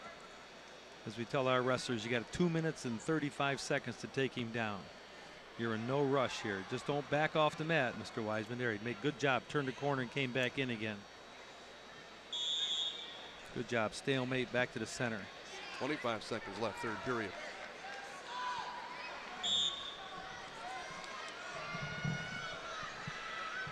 Locke made a nice couple single leg takedowns there in the first period, and he hasn't made any shots at all until those 2 half shots. I think he's probably trying to show the referee that he's working hard, trying to get a stalling call.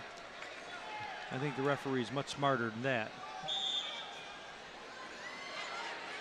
So Wiseman make a quick shot in there to show him too. He's got his hands locked. He's quite tight, but he's not going to have enough time to take him down. 2 seconds to go. They're going overtime. That's a good job by Wiseman. He had to make a shot. He could have been called for stalling after the last one that Locke made on him. So you got to make sure it goes well. So overtime coming up. Niagara Wheatfield corner. 2 minutes. Sudden victory.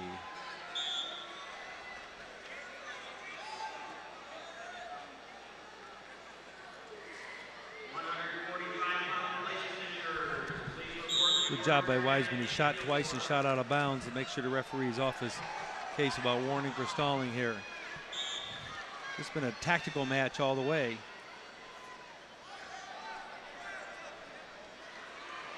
Oh, he's got Wiseman's ankle. This could be it. Got Wiseman's ankle once he gets out of bounds.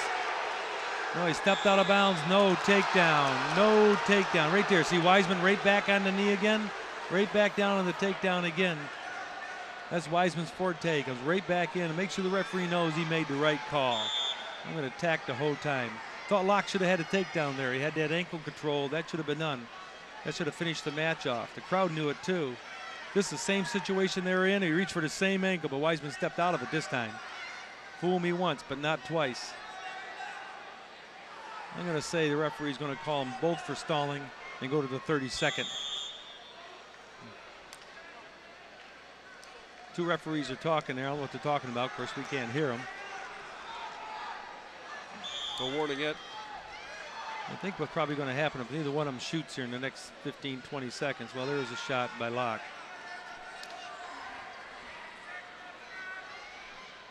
Well, a minute to go, first overtime.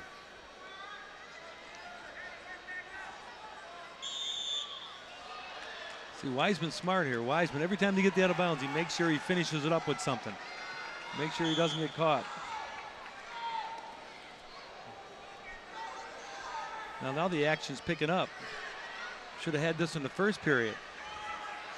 Oh, he's got Wiseman's ankle again. He's going to get the takedown. Yes, he is. 2 takedown.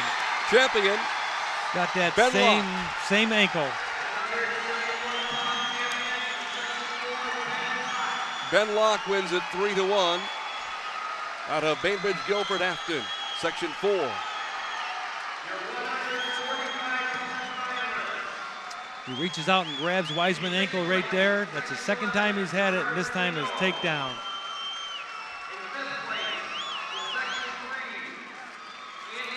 What a match in overtime.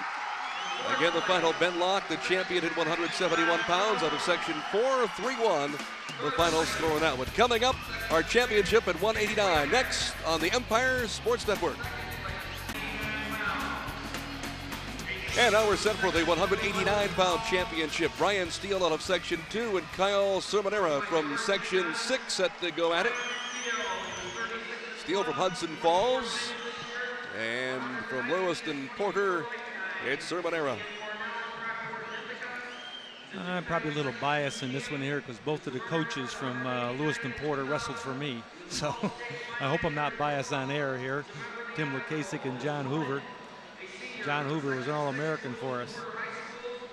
This is the match, one of the three matches we've been waiting for. Brian Steele was second last year, and Kyle Sermonera was third. They did not wrestle each other. And heading to University of Buffalo, a wrestling scholarship, Sermonera. Right, he already signed the early signing. Both of them lost to Matt Dendino, last year's state champion.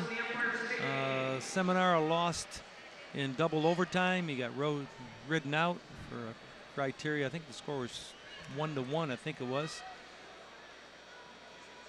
And Steele got pinned in the finals. So if you base it on that, Sermonera has the upper hand, but it's a different year now. Sermonera's headgear coming off. 189-pound championship. Steele, Sermonera. With the last win by Section 4 Locke, nice ankle pick there by Sermonera. The score is 2-1. He'll probably let him go and take him down again. That's his forte. Take him down, let him go, take him down, let him go. As soon as he gets in trouble at all, he'll let him go.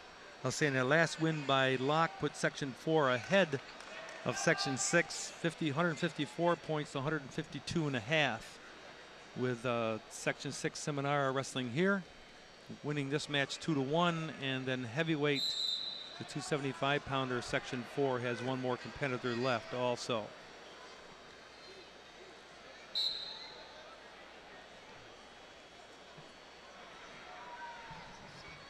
Just jockeying for position a little bit, they're catching their breath. 36 wins this year for Steele. Likes Cornell, Brockport, Ithaca. Hasn't made his mind up yet. All-state football player, too, as a linebacker. And to top it off, honor roll student.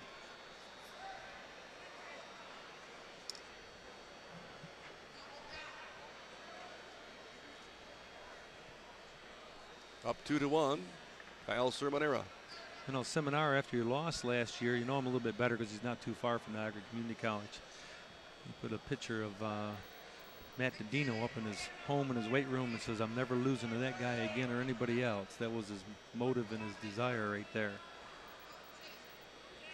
He worked hard. He went to the Empire State Games. Jesus, that sounds familiar, doesn't it? You know, won a gold medal in freestyle. Other sports he participates in? Just wrestling. He's big enough to be a good football player. He's athletic enough. Just wrestling. He has one mission in life right at the moment. That's a New York State championship. He was real sad last year he didn't get it. Nice little ankle. Just dropped down real quickly. And our New York Super 6 club is at the University of Buffalo. And Sean Gibbs, the assistant coach, here is one of our coaches. In fact, he's our head freestyle coach. And he does that drop down to the ankle pick for a single leg takedown. It makes the score 2-2 here in the second period with the escape. We knew the Sermonera wasn't going to ride him very long. I'm sure that UB coach taught him that in our Super 6 club.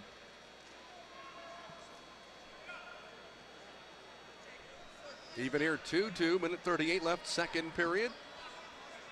The State High School Wrestling Championships in Syracuse. Sermonera's done all the work so far. There hasn't been much of it, though, but he's done all the work so far.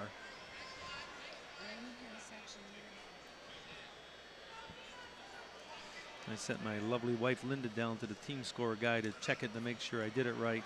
And I was off by a point. Sorry about that. Sermonera trying to get a takedown, reaching in, but can't do much with it, and they're going to go out of bounds. Out of bounds, yep.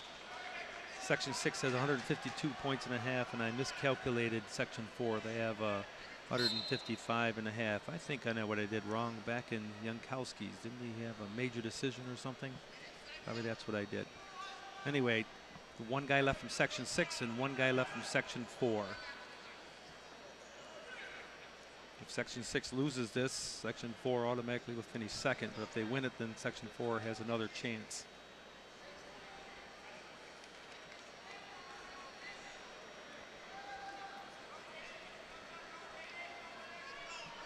.34 seconds to go in the period. 2-2 score. Sermonera trying to gain advantage.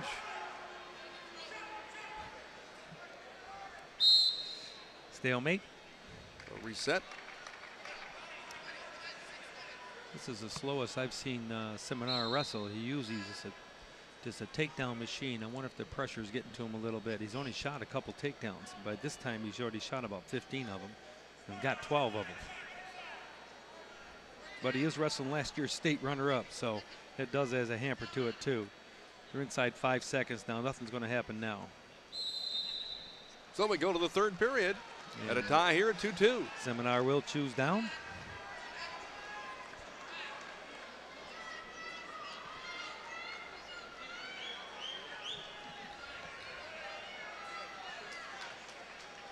Thank you, Linda. My wife did tell me I just added wrong. 151 and 4 is 155. Sorry about that. Sermonera right up to his feet. Steele has to knock him down or he's going to get called for stalling. Let's go. Good choice. He's getting ready to be called for stalling. Makes the score 4-3 now. Big takedown coming up here, folks. Sermonera needs to work for a takedown real hard. If he misses it with a minute and 30 seconds to go, he has plenty of time to escape to tie it up. But if he doesn't try to work for a takedown, he gets taken down at the end, he loses. Minute and 30 is too much time. Steele shooting in, can't grab a leg. I think Sermonera is going to be called for stalling here. I know Emerson Bauer real well. I can always tell the look in his eye. He's concentrating real hard.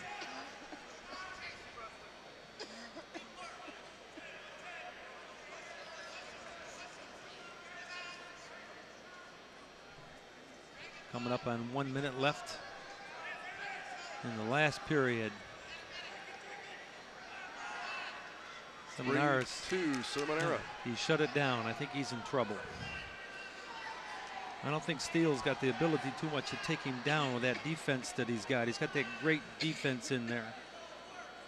But he needs to shoot because he doesn't need to be called for stalling. He get called for stalling now. There's a nice double. That's what he needs right there. Even if he doesn't get the takedown, that's what he needs. He needs another shot just like that, and the match is his. He's got the left leg locked up. That's all right. He wants to stay right there. Oh, good call. Stalemate. He wanted to stay right there. He didn't want to go out of bounds. One more shot like that, and the state title is his. 27 seconds to go.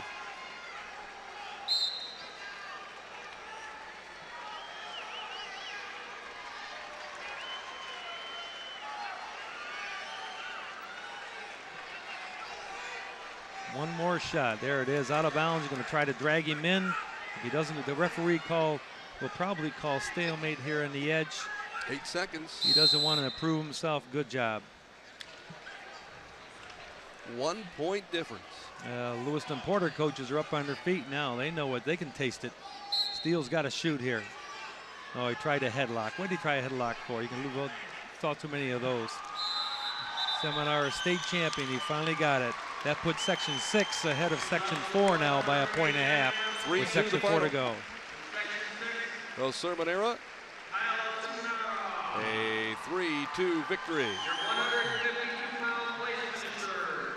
Coming up, we get to the big boys, 215-pound championship. John Gregg and Scott Frocia, they're next with the coverage of the high school wrestling championships here at Syracuse on the Empire Sports Network. And here we go as we get to the bigger matches, 215 pounds coming up for the state championship. John Gregg out of Section 2 against Section 9, Scott Proscia, as they go at it. And big boys here. This gets very interesting to see how long they can go at it head-to-head. If you make a mistake against a 215-pounder or 285-pounder, you're usually in trouble because they're usually bigger and they lay on you harder. Proscia, 38-2, and his opponent 44-1. Proscia was a Section 9 runner-up last year. Now he's in the state finals this year. He's a two-time linebacker and tight end, all-state football player too. That doesn't hurt him at all.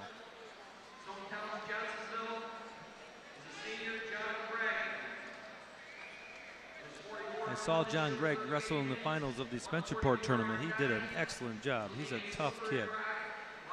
In Section 2, he just I can't remember who he wrestled in the finals of the Spencerport tournament, but he dominated him. I think he was third in the Big East, the Beast of the East, they call the tournament, which is a huge tournament. Got the solid lower base too, the big legs, thighs. Yeah, that football player look. Awesome.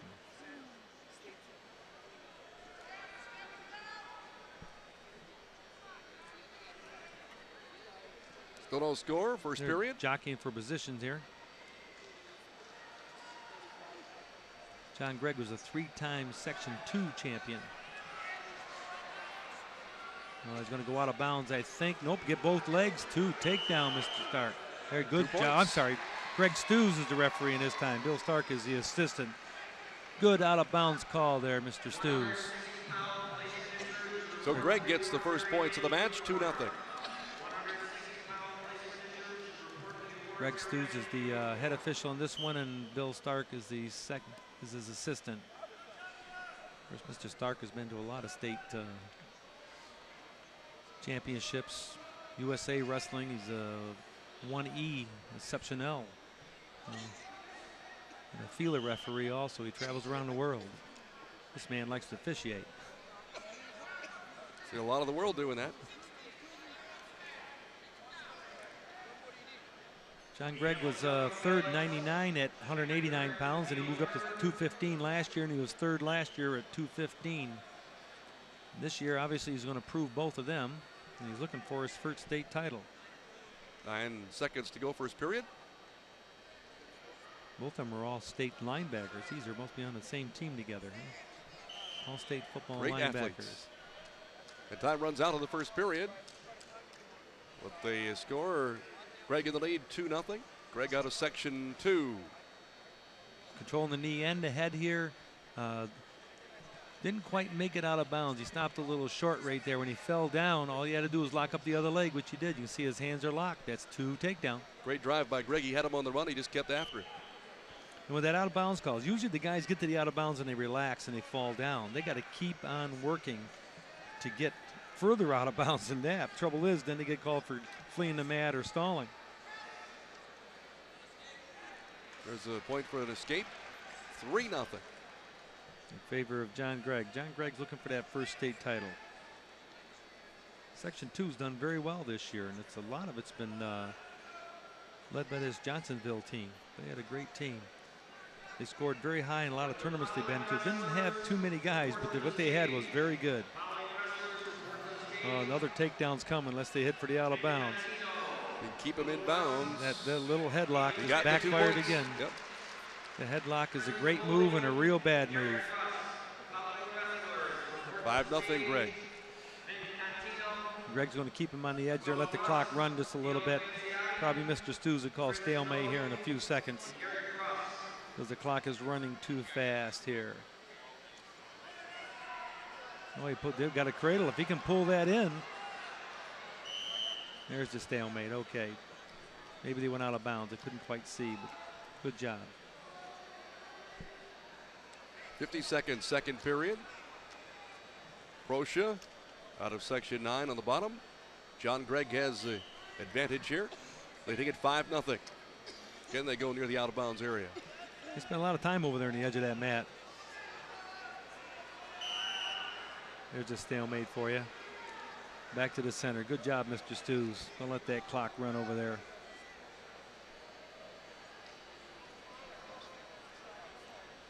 Once again, it's Greg on top. Greg's look a little tired though.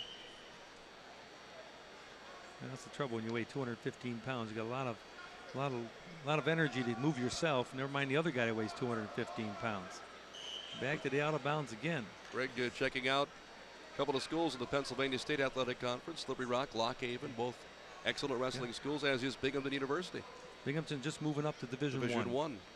All the programs will be D1 next year. Yep. Well, that's tough to do because you can't go to the Division II championships. You have 2 years to keep out of an NCAA championship. That's tough to do. Mike Fusilli does a great job as coach for BU. Mike is a great young man. I've known Mike for a long time. He's a great man. I say young man because he's a lot younger than I am, not because he's that young. Anymore, it seems like everybody's younger than me. When they call me young, I said, thank you. 5 seconds to go, second period. Well, John Gregg met his obligation here just to write him out. He didn't want to give him a point that period. Here we go to the third, 5-0. Nice job. Watch him just keep on dragging him inbounds, letting him out of bounds, and he just gave up and went down to his knees. Says, I'm too tired for this. 2 takedown. Was 2 takedown out of bounds again. He got his hands locked in that cradle. Yes, it does. Good job, Mr. Stews. 7-0 now. I've yelled at you a lot of years there, Mr. Stews, about that out of bounds takedown. Maybe you're finally catching on. Good job there, Greg. I thought Good I job. saw him kind of lean over next to you as you're coming by just to see what you're saying.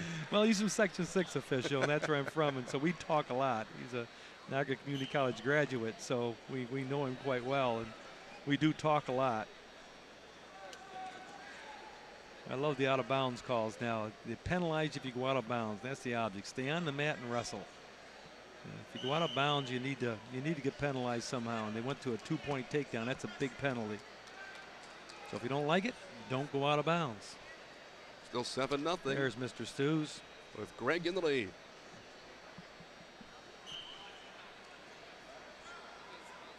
Oh, he tried to cheap locking hands down there. He tried. He stood up, and Greg had his hands locked, and he kind of bellied out, trying to get a cheap point, but that won't work. These 2 officials are too veteran for that.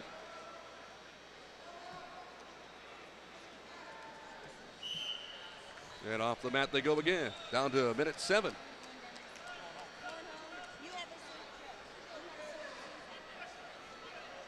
Still, big crowd on hand here. One more match coming up. The 275-pound championship. Nick Weaver and Matt Bogomol out of Section 4.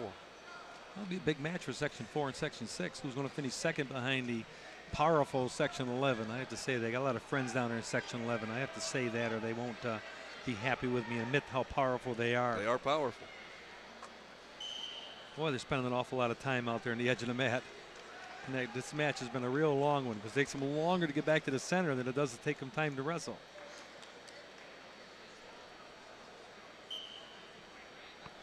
Grabbing the right leg, Greg. Greg does he's just doing enough to keep in control of this. He's already scored his points. He's not going to make a big mistake. Every time something happens, he gets like right there. He's tried it for a cradle. He saw he wouldn't get it. He spun right back behind again and kept back in control.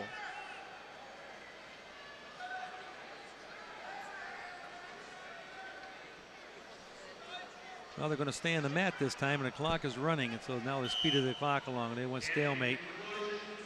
20 seconds, 19 seconds left. 7-0. John Gregg. First place finishers, this report to the picture area for the team picture. Going to tie up that right leg again. That should finish it right there. Once he stopped his bottom movement and Greg just kind of controlled him, that's going to end it right there. They're not going to go out of bounds this time, and the match is going to be over. It's going to finish up 7-0. Favor John Gregg from LaSalle. Well, Greg gets the win and ups his record this season to 45-1.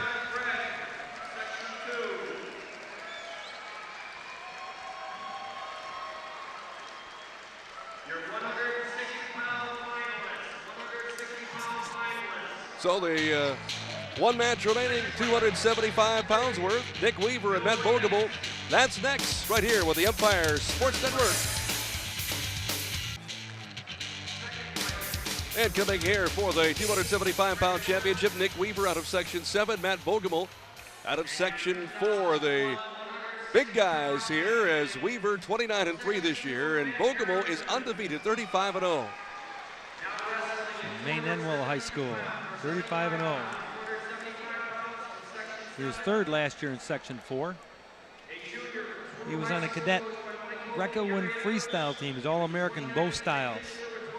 Section 4 All-Star in football. Where Matt Weaver was on a junior national team. Didn't place out there, but he's still on that team. It's a great experience. You got 3 weeks of practice and 130 kids in your weight class at junior nationals. And the football MVP award for Nick Weaver from Peru High. Section 4 in the red, Bogomol.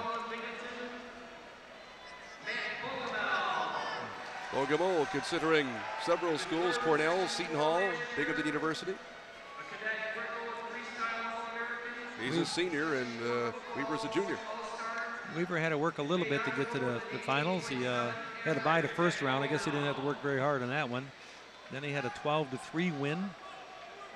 Both guys stalling, the referee says. That's what happens a lot in heavyweights. It's just not too much action in the beginning. And when you finally get out there as a referee, you got to remember that they are heavyweights. They don't move quite as fast as those 96-pounders did. In the semis, Weaver, the shot in there by Bogomol. Nope, not quite. Jason Foster of the Catholic League, he beat him 5-3. That was an outstanding match. I saw that match.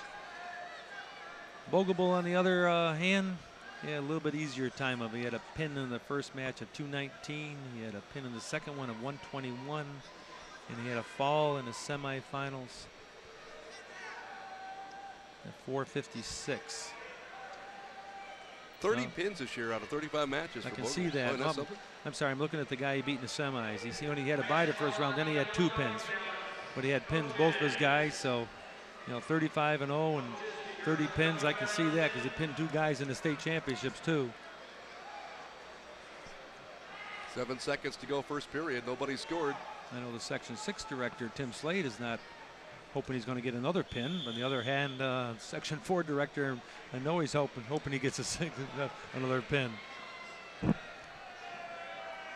275-pound championship here at the state championships in Syracuse. 0-0 starting the second period. Nick Weaver on top in the gray. And a 0-0 score, so Bogomol has to take down. Weaver's no small guy himself. He looks like he's controlling him pretty well with that wrist lock. There we go. Did something a little different this year at the States. They didn't hand the awards out in the middle of the arena. They handed the awards out at the completion of the weight class at the other end of the arena, and they started the next match right away. I know the people were complaining that they were getting out of here too late. And 2 years ago, we had that bad snowstorm, and people were having trouble getting home.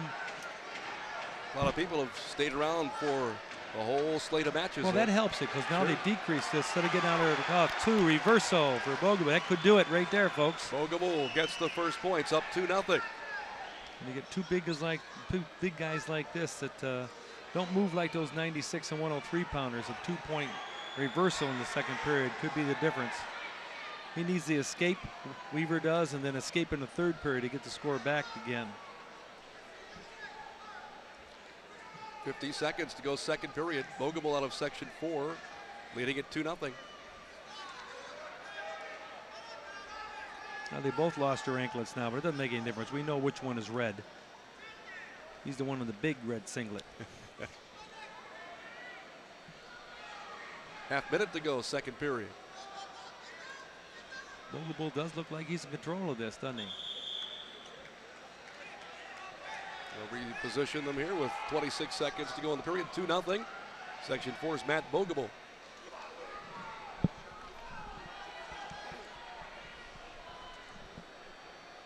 It's Bogomol getting checked out. Little nosebleed, so the coach was ready. I saw him over there digging in his first aid pouch for a piece of cotton to stick in there, and they now the coach is giving a little bit of instruction too. Head coach Matt Gallagher, Mike Hogan, Gary Edwards, coaches for Weaver. This is a big reversal right here in a big match like this where the score was 0-0 in the first period. 2-point reversal for Bogomol. 26 seconds left. Weaver needs to make an escape.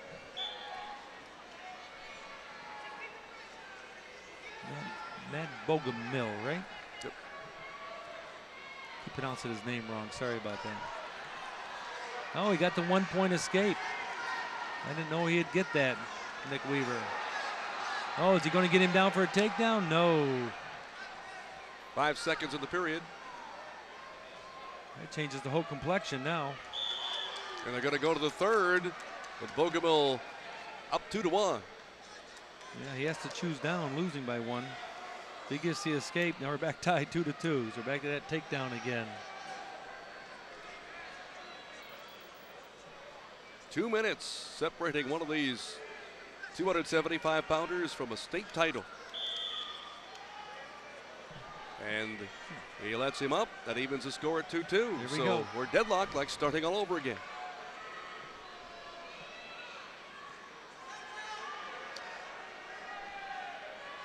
It looks like we're just in the first period again. Now they're pushing and shoving. Remember, they both were called for stalling in that first period. Look like two gladiators. Their feet are not moving at all. They're just pushing and shoving with their arms. A couple of big linemen going at it in the pass situation. 1:24 to go, third. Still a 2-2 score.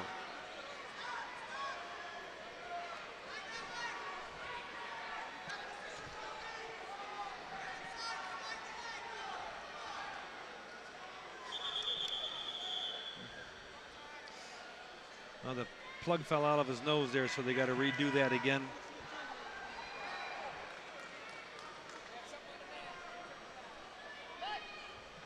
And they want to get somebody to clean the mat once again, too. There's a shot of Nick Weaver, Section 7 representative, runner-up in Section 7 in 2000. Yeah, we're sorry about these delays, but the way all the thing with the blood and everything else, as soon as the referee sees blood, sure, they blow that whistle and out comes the young man to clean it up. I think the officials have done a great job here. Kept everything moving. Yes, they have. And I like the way they did the procedures down there, handing out the awards. Unfortunately, we haven't showed the award stand with this top 6 place winners in the state on it, but it does speed things along. We usually get out of here at 11 o'clock, and it's 10:20, and we're almost done. It's safety of the crowd. That's what stuck the crowd around, too. It's not a long evening. They realize that. A minute to go, third period. Bogomil's in tight there. Nope, out of bounds, didn't quite make it. Back to the center again. You're welcome. 50 seconds can seem like an hour when you're fighting for the state championship like this. Well, like we said before in the other weight class, it's really 2 minutes and 40 seconds to go now. Yeah.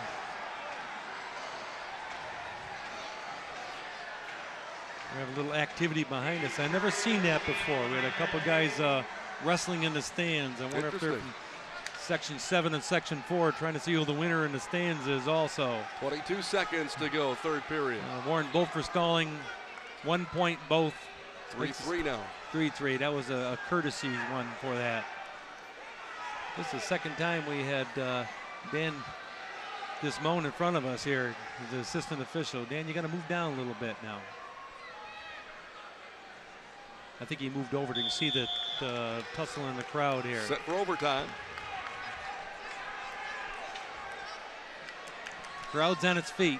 It's not because of the wrestling, because of the wrestling match and the crowd behind us. Now back to the blood time again.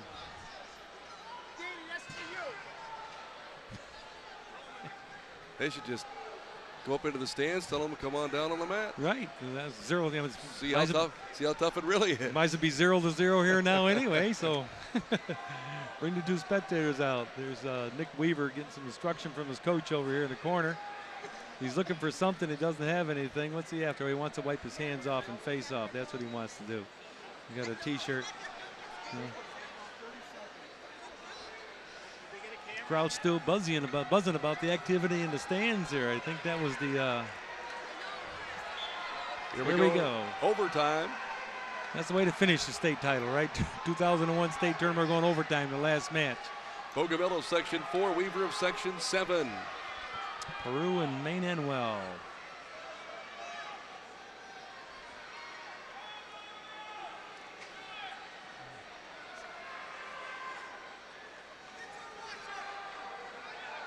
I don't know if one of them is going to make the mistake or not. They're both pushing and shoving pretty hard.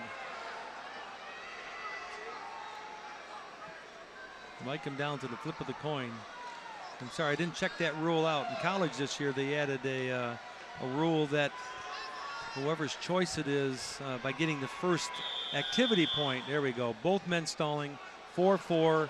That ends the overtime. Now we go to the double overtime. It goes to 30 seconds. They flip the coin.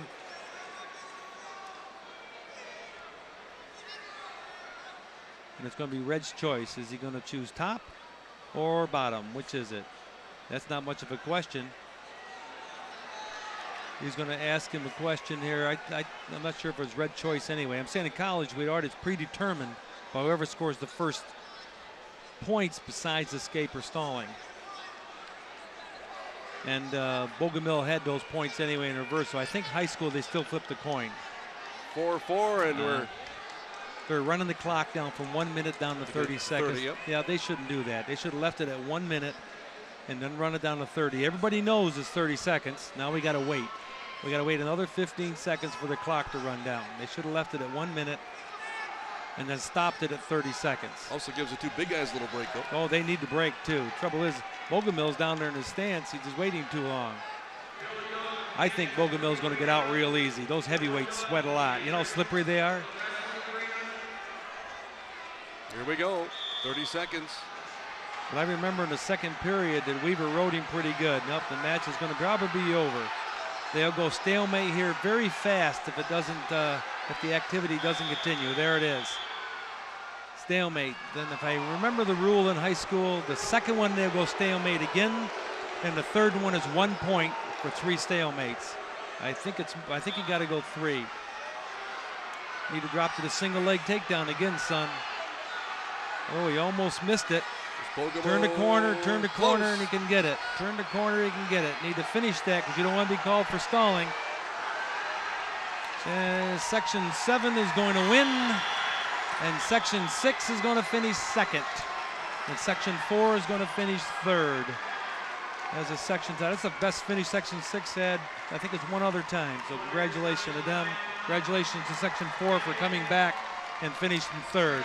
Nick Weaver, the champion out of Section 7 at 275 pounds. What a way to finish as they go to the 30-second overtime, and Weaver's able to hold on and get the decision.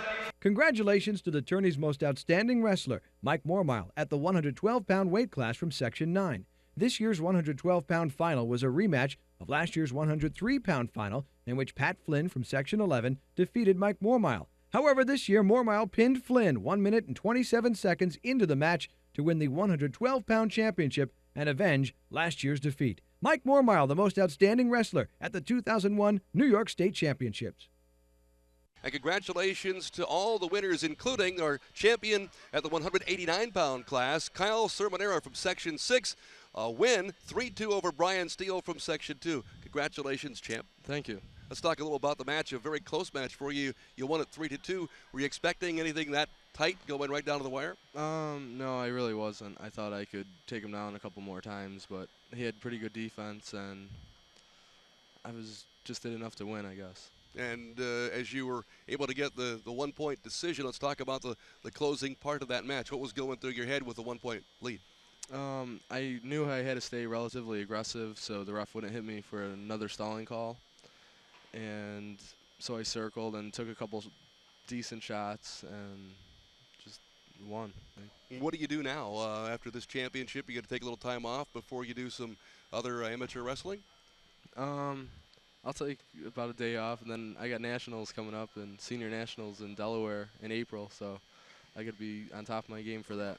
So there really isn't much time for you to get a break at all, is there? No, there's really not. So what's coming up on your schedule after that then? Just lift weights and get prepared for college. And you're going to go, have you made a decision yet? Yeah, I signed with UB. So you're ready to go. All right, well, congratulations to you. Best of luck there.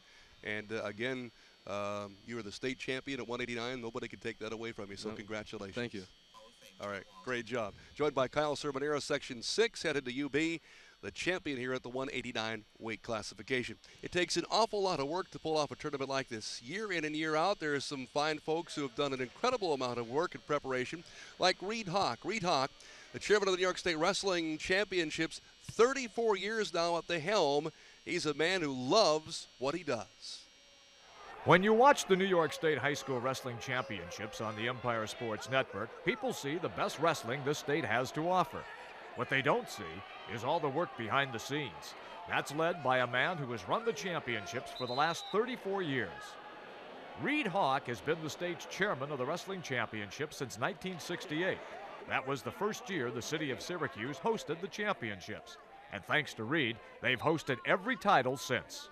When they came to Syracuse in '68, it was the first time they were in a civic auditorium where people could sit in a seat other than the bleacher, and so we've stayed here. It's centrally located, and that had a lot to do with it, and the cooperation from the on-center War Memorial financially has been great.